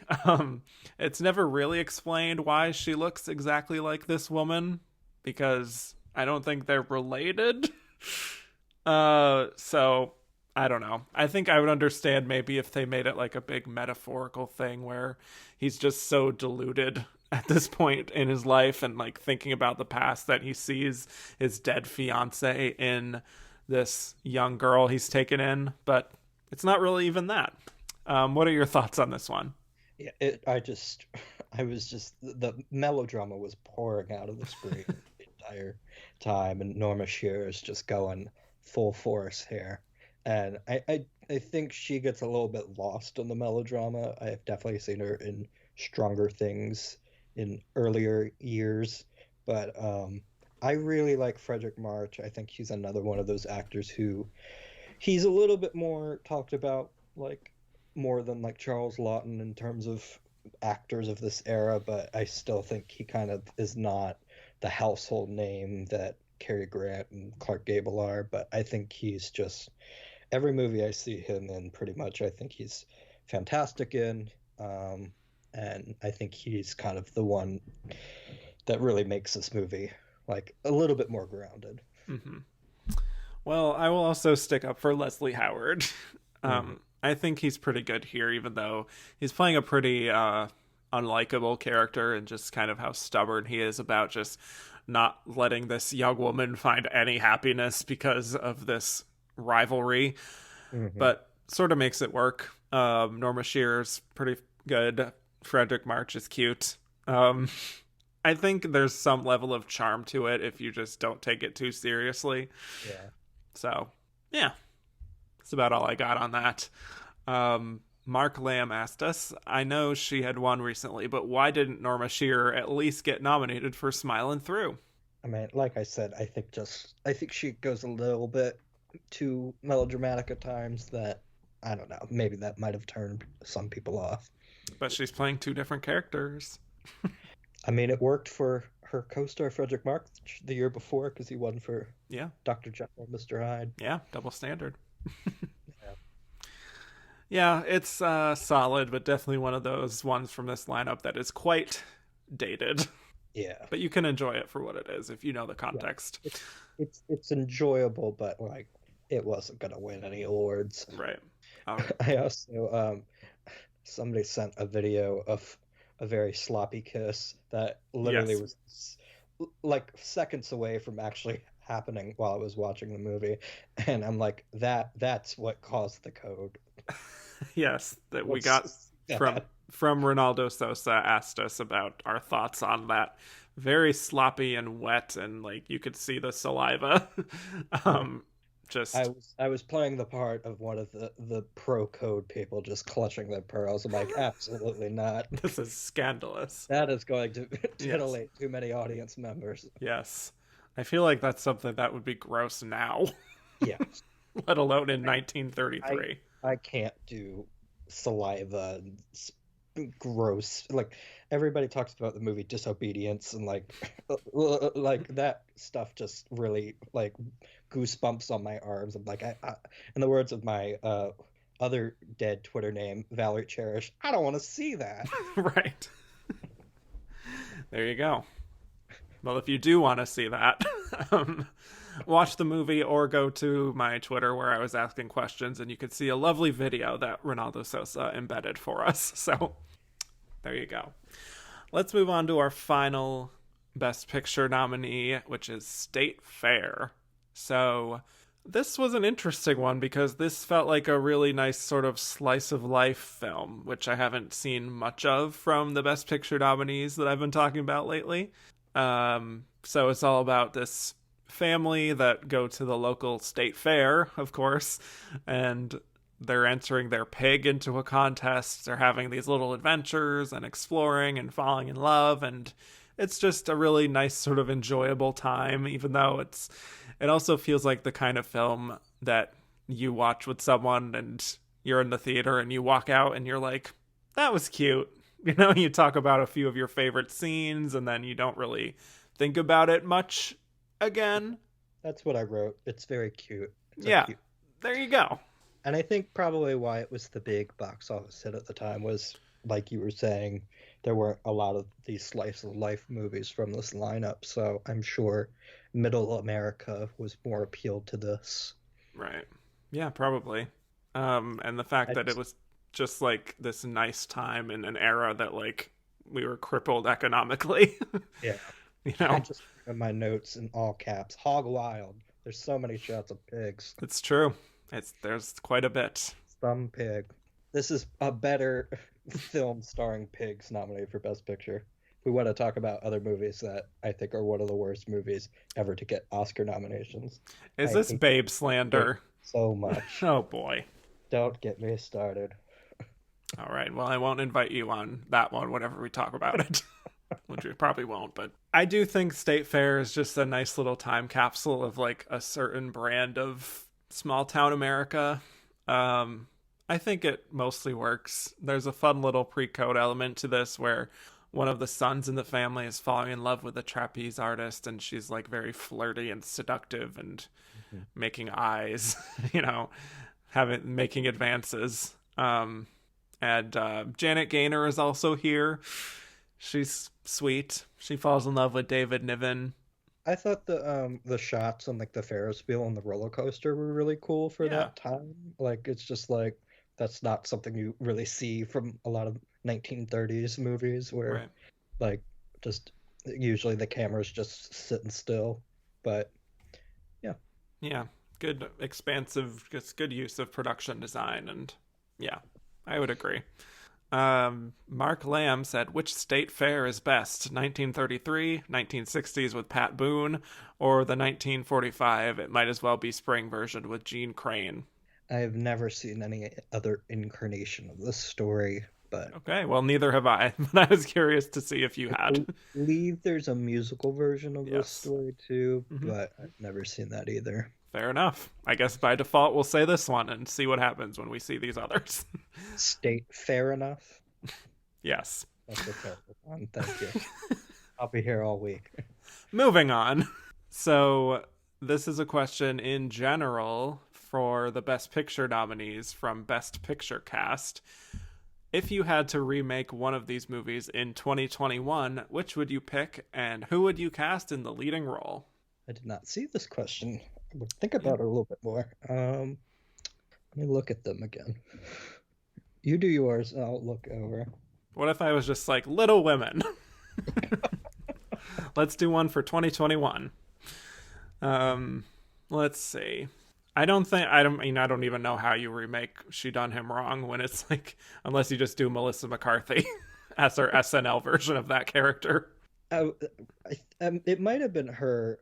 One of these movies reminded me of Kristen Wiig's woman who, like, she's like acting very sexy, but then like does something very unflattering. I don't know if you've ever seen that one. Yes. All cutesy and stuff. I don't know if it was that or if it was somebody else, but that reminded me a lot of that character. Yeah. Actually, I would really like to see 42nd Street done as the movie musical version. I think that would be very fun to see. I tweeted this out a few weeks ago, that I would love a big Busby Berkeley movie musical again. I think Hail Caesar kind of was the one that was playing around with that idea, but like I was thinking about like having Jamie Bell and Tom Holland doing a big tap dance number and just a big like one of those pool scenes with somebody glamorous like a Gugu Mbatha-Raw or somebody like that. And wow. I was also because I've just been on an American Utopia high for the last month. I've said this when I also watched School Days this year. I'm desperate for Spike Lee to direct a movie musical because I just feel like he definitely has the eye and the interest of doing it, but I just want him to go full out. And then we got the announcement that he wants to make a movie about the creation of Viagra. Yeah. It's like, I guess I can't complain because I've been asking for this, but I feel like he kind of has the Busby Berkeley sensibility of, because he even mentioned that when he was thinking about shots for American Utopia, doing the overhead shot of like the band on the stage, and I would love to see a movie musical of 42nd Street like that in this era. Yeah. I really like that answer, and I like all of the people you cast in that. That would be really fun. Yeah. David Byrne and Terrence Blanchard involved, and get all the great people. Sure. Justin Horowitz is great. Just get every great music person involved. Yeah. Let's see. I guess maybe like I Am a Fugitive from a Chain Gang, just because it has a modern sensibility, I suppose, could be interesting. I don't know how that would play in 2021, but I don't know if you make that a period piece or you update it. Private Life of Henry VIII. I feel like we've done a lot of Henry VIII in general. We got 6. Yeah. On Broadway. Right. That's true. So get the other side of the story. Yeah. I really just like that 42nd Street one, so I'm just gonna co-sign that. Thank you. Yes. Genius. Hire me, Hollywood. Please. Yes, for real. I'm out of a job. I'm desperate. So let's move on to our Should Have Been a Contender segment. These are other movies that we haven't mentioned that came out in either 1932 or 1933. Either way, we're eligible for this year.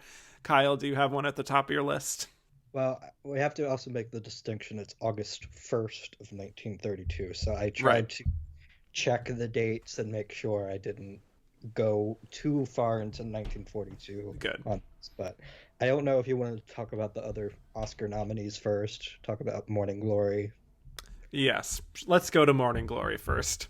This was the last one that I kind of rewatched last night in my big marathon, and I was just watching it compared to Little Women, and I'm just like, I don't know why this was the performance that A, got nominated, and B, won. She's lovely in it, but I just think she's more commanding in Little Women. But yeah, I find this one to be mostly dull, to be honest.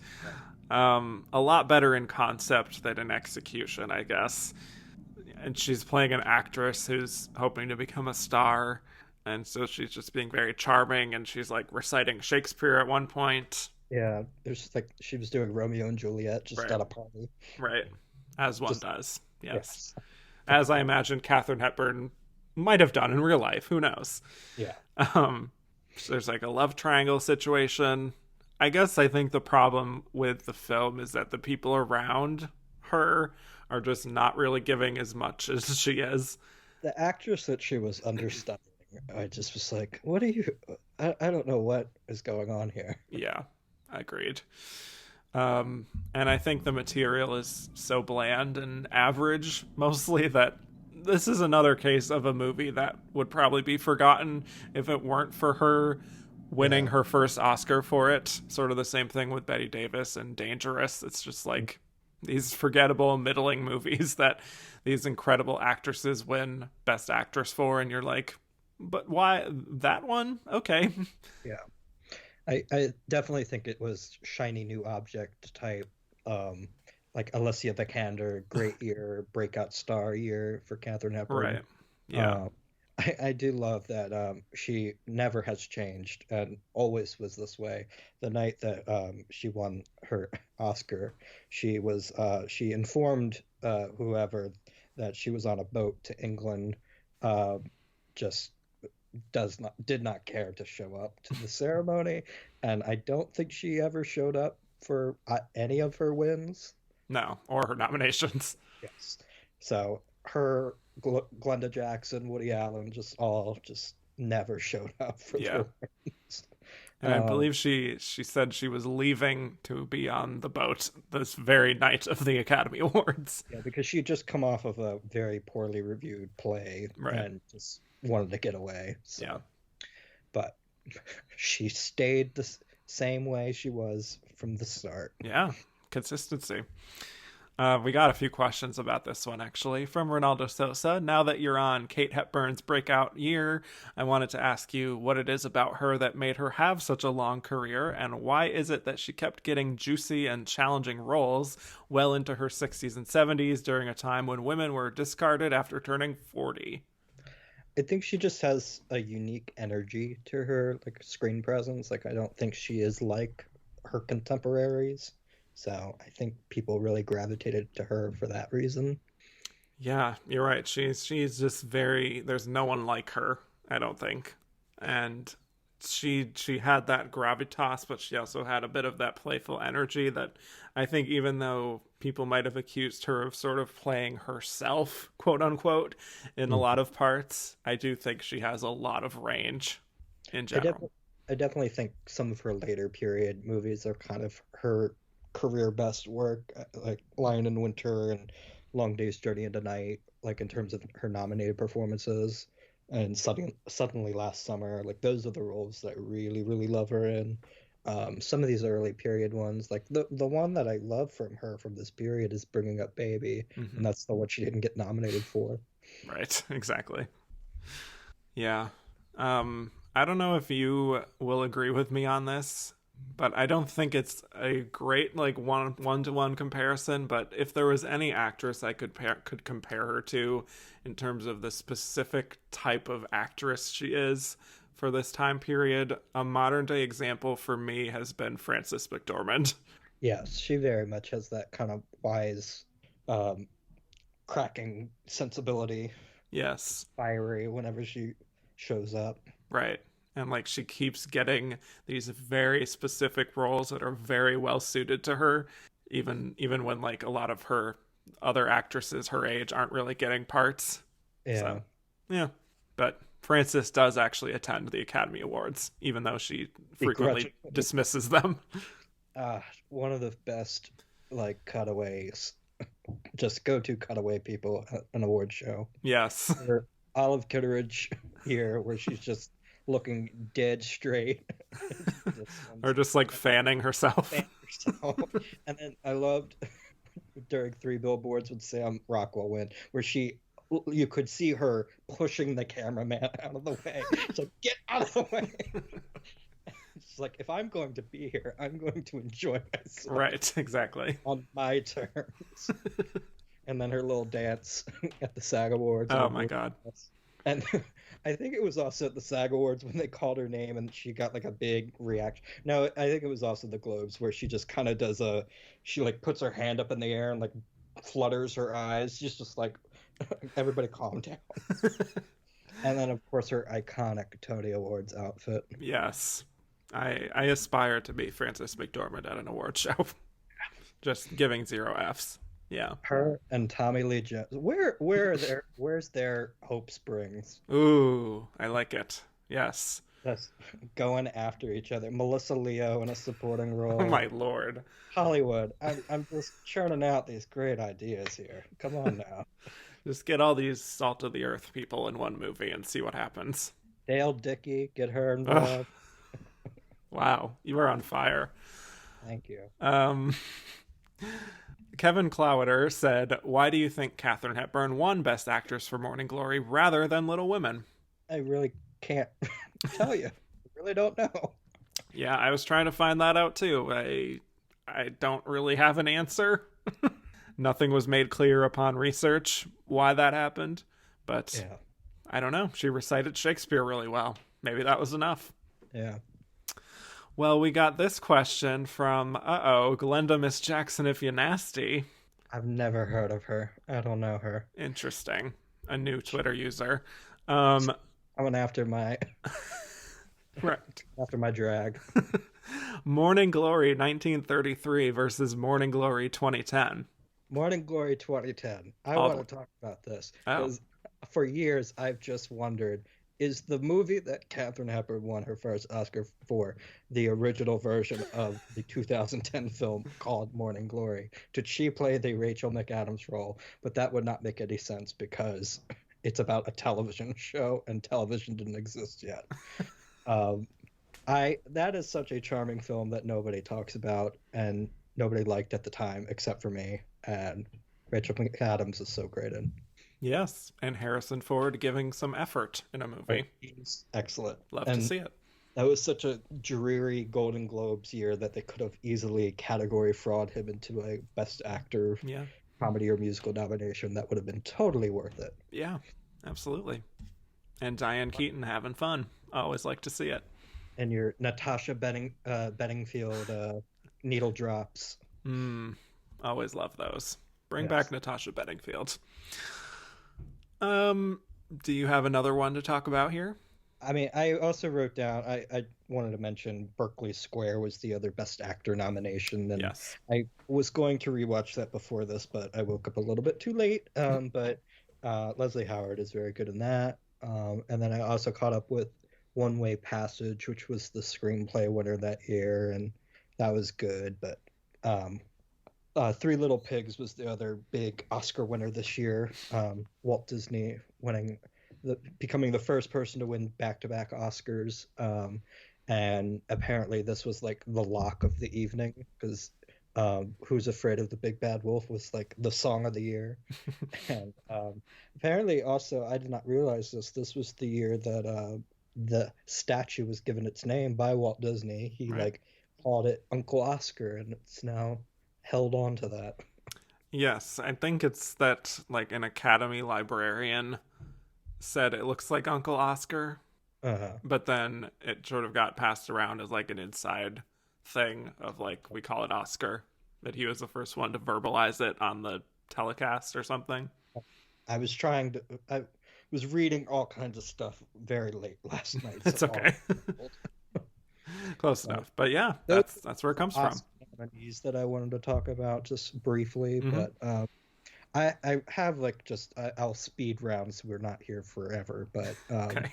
so if you want to start off, and I will just add Sure. on, Okay, well, I'm going to talk about Gold Diggers of 1933.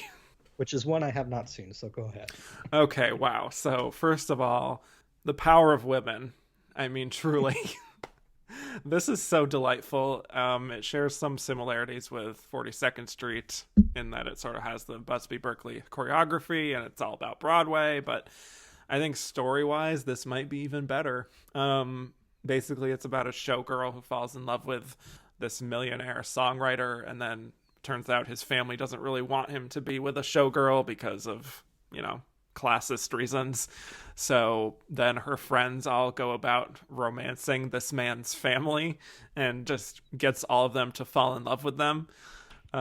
Just really fun, witty comedy where these women just get one over on those guys, to paraphrase American Hustle. The musical sequences are gorgeous, all that kaleidoscope sequencing that Busby Berkeley is known for. There's a sequence where violins like glow in the dark that's just stunning, and it's just a really fun time. I wish it was nominated for Best Picture, especially in this lineup that made room for a musical and a broad comedy like She Done Him Wrong. I'm not entirely sure what went wrong because it was an audience hit. Maybe like men in the Academy were threatened by how much smarter the women are in this movie than the men. But it only gets one nomination for sound recording. And I didn't even mention the cast, by the way. It's Joan Blondell, Ruby Keeler again, Aline McMahon, and Ginger Rogers, Dick Powell. It's a great ensemble. It's on the Criterion Channel right now. Please, please, please watch it. Yeah, that's definitely on my list. I need Yes. to catch up. I tried to cram in a few of these before today, but I just kind of ran out of time. But just going off of the Busby Berkeley of it all, this was also Footlight Parade was in this contention year, so I caught up on that one, and I thought that had also amazing pool numbers as well. And I think Joan Blondell is also in that one. I can't remember, but Footlight Parade is also very good. How about King Kong? A very big one here that people love, that didn't get any nominations, but pretty much goes without saying. Big technical advancement in the field of visual effects. The stop motion work for the time period is pretty stunning. Maybe we laugh at it now, but the character of King Kong is just so menacing, and you do kind of sense the threat of him. It looks amazing still. Yeah. Like, to contextualize of the time, it looks amazing. Right. Fay Ray is pretty decent. Not that she has very much to do, obviously, but I think you really feel the violence. It's a surprisingly violent film in terms of like people just falling to their death or being crushed or all these like creature battles. The dinosaurs. Yeah. I do feel that the Academy should have found room to recognize this with like a special Oscar, some kind of honorary Oscar for the effects work. But I don't think they gave one out this year, and this definitely would have been one to do with. And I also caught up with this one earlier this year too, and I really enjoyed it. When I saw Kong Skull Island, when I got out of that, I was like, wow, the Peter Jackson version seems like a masterpiece compared to this. Yeah. But then watching this, I'm like, oh yeah, like it just has gotten like this longevity. I've never seen the Jessica Lange version. But, yeah, me neither. But yeah, this is probably one of the neck and neck. This one I would give a little bit more edge to, even compared to the Peter Jackson version, but I haven't seen it in a long time. So Yeah. Mark Lamb asked us, was King Kong even considered for Best Picture? It did not get any nominations, yet it was a huge hit and a critical success. What happened? I mean, I think just that it was like a monster movie. that yeah, it definitely deserved at least like a sound nomination. Yeah. Yeah, and production design, Mm-hmm. because the fort of the are they like cannibals? I can't remember. Like that was really well designed. Yeah. And just everything they had to do in New York City. I mean, Yeah, yeah. cinematography wise is, yeah. While we're here, I also just want to mention The Invisible Man. And this is the original Invisible Man. Shares very little with the film that just came out this year with Elizabeth Moss, other than the idea that, like, this is a man and he's invisible. I also watched this for the first time this year because of that, like right after. Mm-hmm. What do you think? I liked it, but the new movie is one of my favorite movies of the year. Yeah. I was so like, I watched the trailer. I'm like, maybe I'll watch it. I'm not a big horror junkie, so I always kind of go in with a little bit of caution. But I always love my problematic number one fave, Lizzie Moss, and her Scientology. Yes. And I was so blown away by that movie. I just thought they did such a cool design with the Invisible Man himself and taking that story and making it more modern. But watching the original version, I also like that too. Yeah. Yeah, this one is with Claude Rains as the Invisible Man. And I enjoy him. I like his voice. I mean, Yeah. just the way he's just totally delighting in his special powers and just like what it allows him to do. His laugh is really fun. Yeah, and it's just like the perfect voice for this kind of like campy horror comedy. And the visual effects work is pretty good for the era. Yeah. Yeah. Also have to give a shout out to Adam Driver's wonderful homage to him in Marriage Story. They dressed Yes. up like him for Halloween. Right.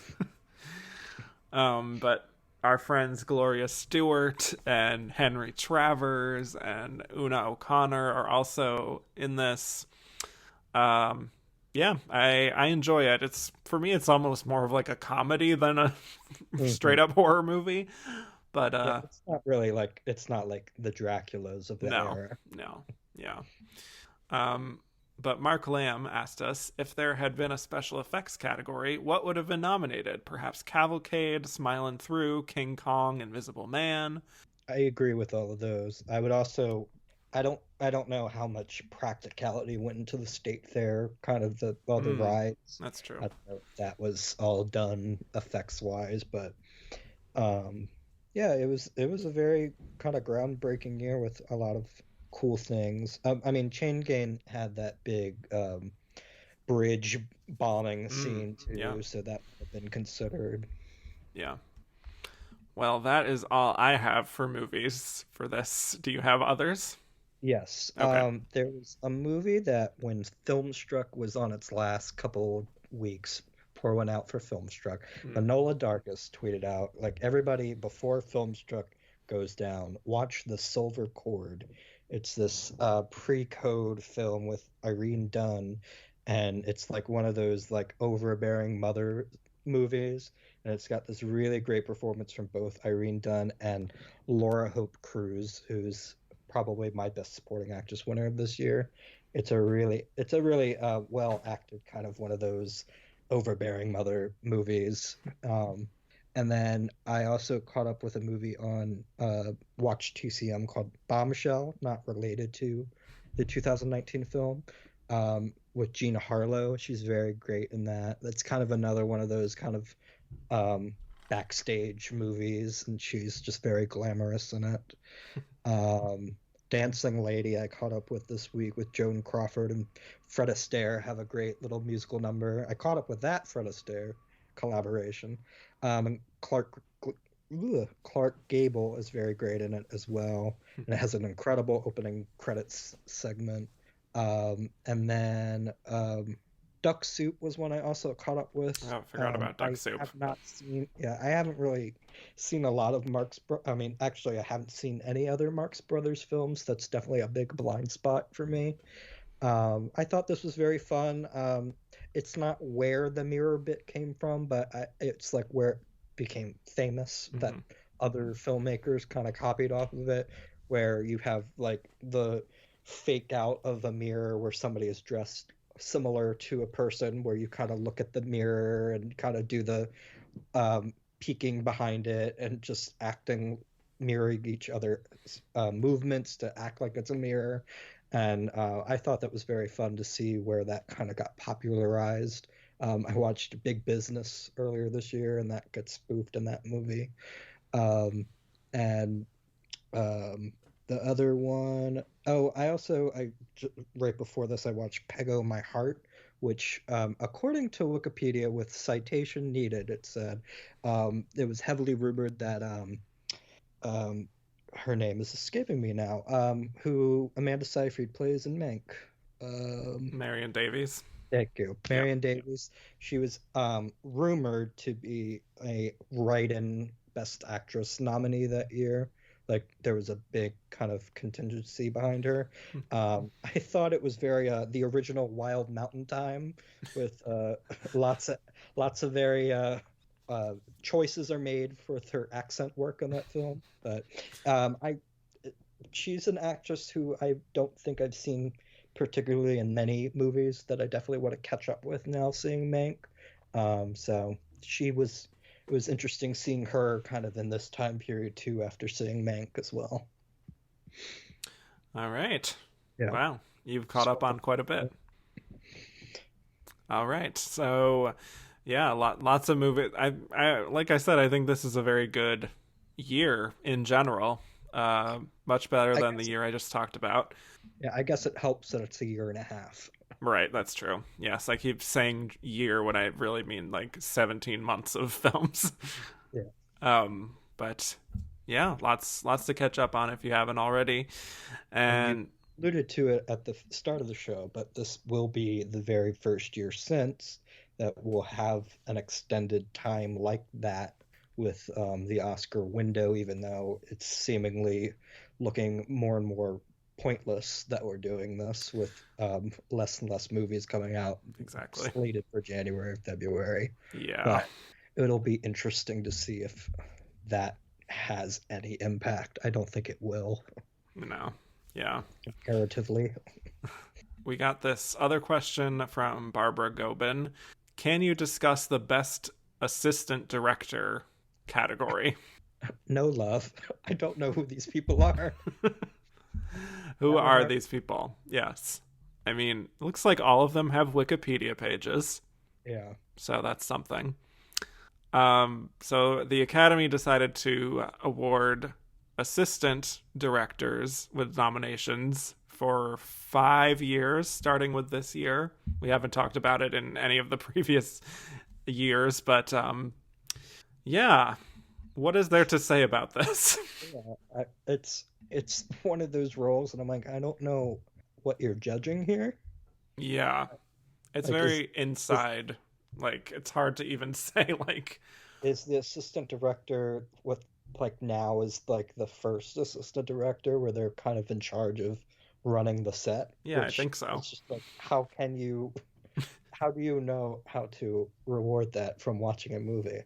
Yeah, it's a lot of like, you go here kind of business. Yeah. From what I saw from people who were talking about like why it went away, was just the idea that like you can't really judge this from an outside perspective, and the whole idea of like the competition of award shows didn't really suit a category like best assistant director, because like, again, how can you judge that for anyone watching? So yeah, I don't really know. I'm glad it's gone. As much as probably, you know, a lot of these assistant directors do deserve credit, I sort of feel like, how are you able to judge that in general?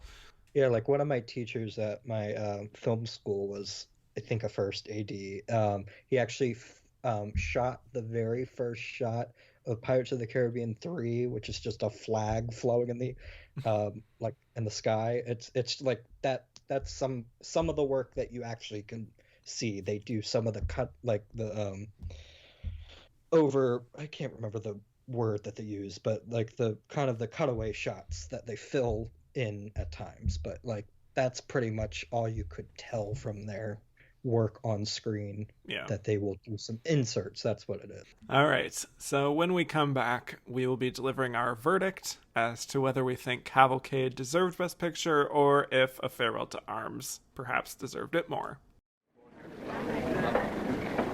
Introducing Miss Fanny Bridges in a new song hit.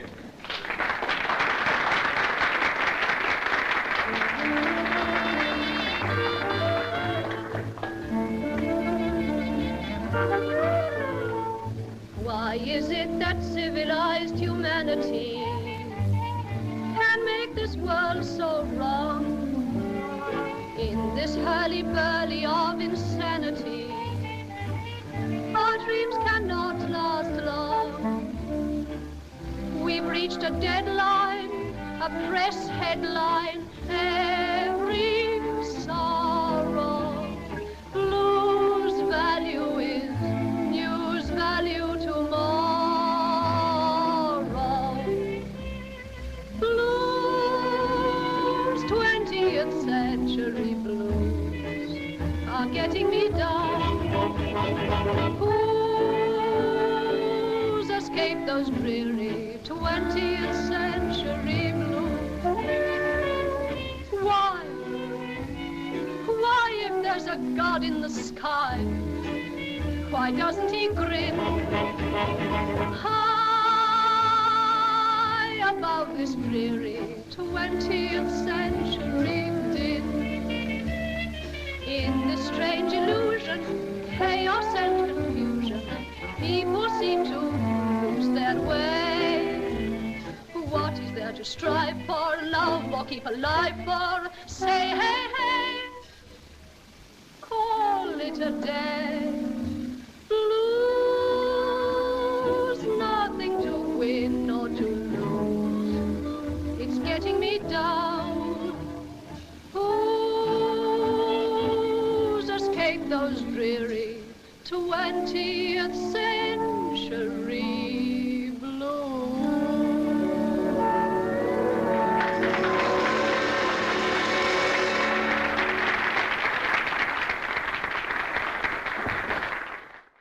And we're back. So now we'll be delivering our verdict as to whether we think Cavalcade deserved Best Picture or if A Farewell to Arms perhaps deserved it more. Kyle Bailey, what is your verdict? I mean, by default, out of these two, A Farewell to Arms, but it's definitely not the one I would go for out of a great group of movies that were nominated this year. But out of the two, definitely A Farewell to Arms holds up more. Yes. Yeah. Yes, I completely agree. A Farewell to Arms deserved it over Cavalcade, but that I would not give it A Farewell to Arms Best Picture. Personally, I would probably, looking at this lineup, give it to I Am a Fugitive from a Chain Gang. And I'm Team 42nd Street. Yes, and that's totally fair. That's like my number 2 or 3 in this lineup, so can't go wrong there either. That would have been a great winner, actually, looking at this lineup. That would have been fun. But yep, here we are. I mean, our two, I think, are the ones that have the most longevity of this category. Yep. Other than Little Women, just from IP popularity. Yeah. So with that, we are done with somewhat of a mini era of this show in that this was the earliest example of the Academy revealing the runner-up officially in an official capacity, which means now it's back to the guessing game after this for my first 5 Academy Awards episodes. So, and if I read it right, was it because people were mad that it got the tied the year before with Best Actor? Correct. Or was it specifically that category? Okay. Yes. Yeah.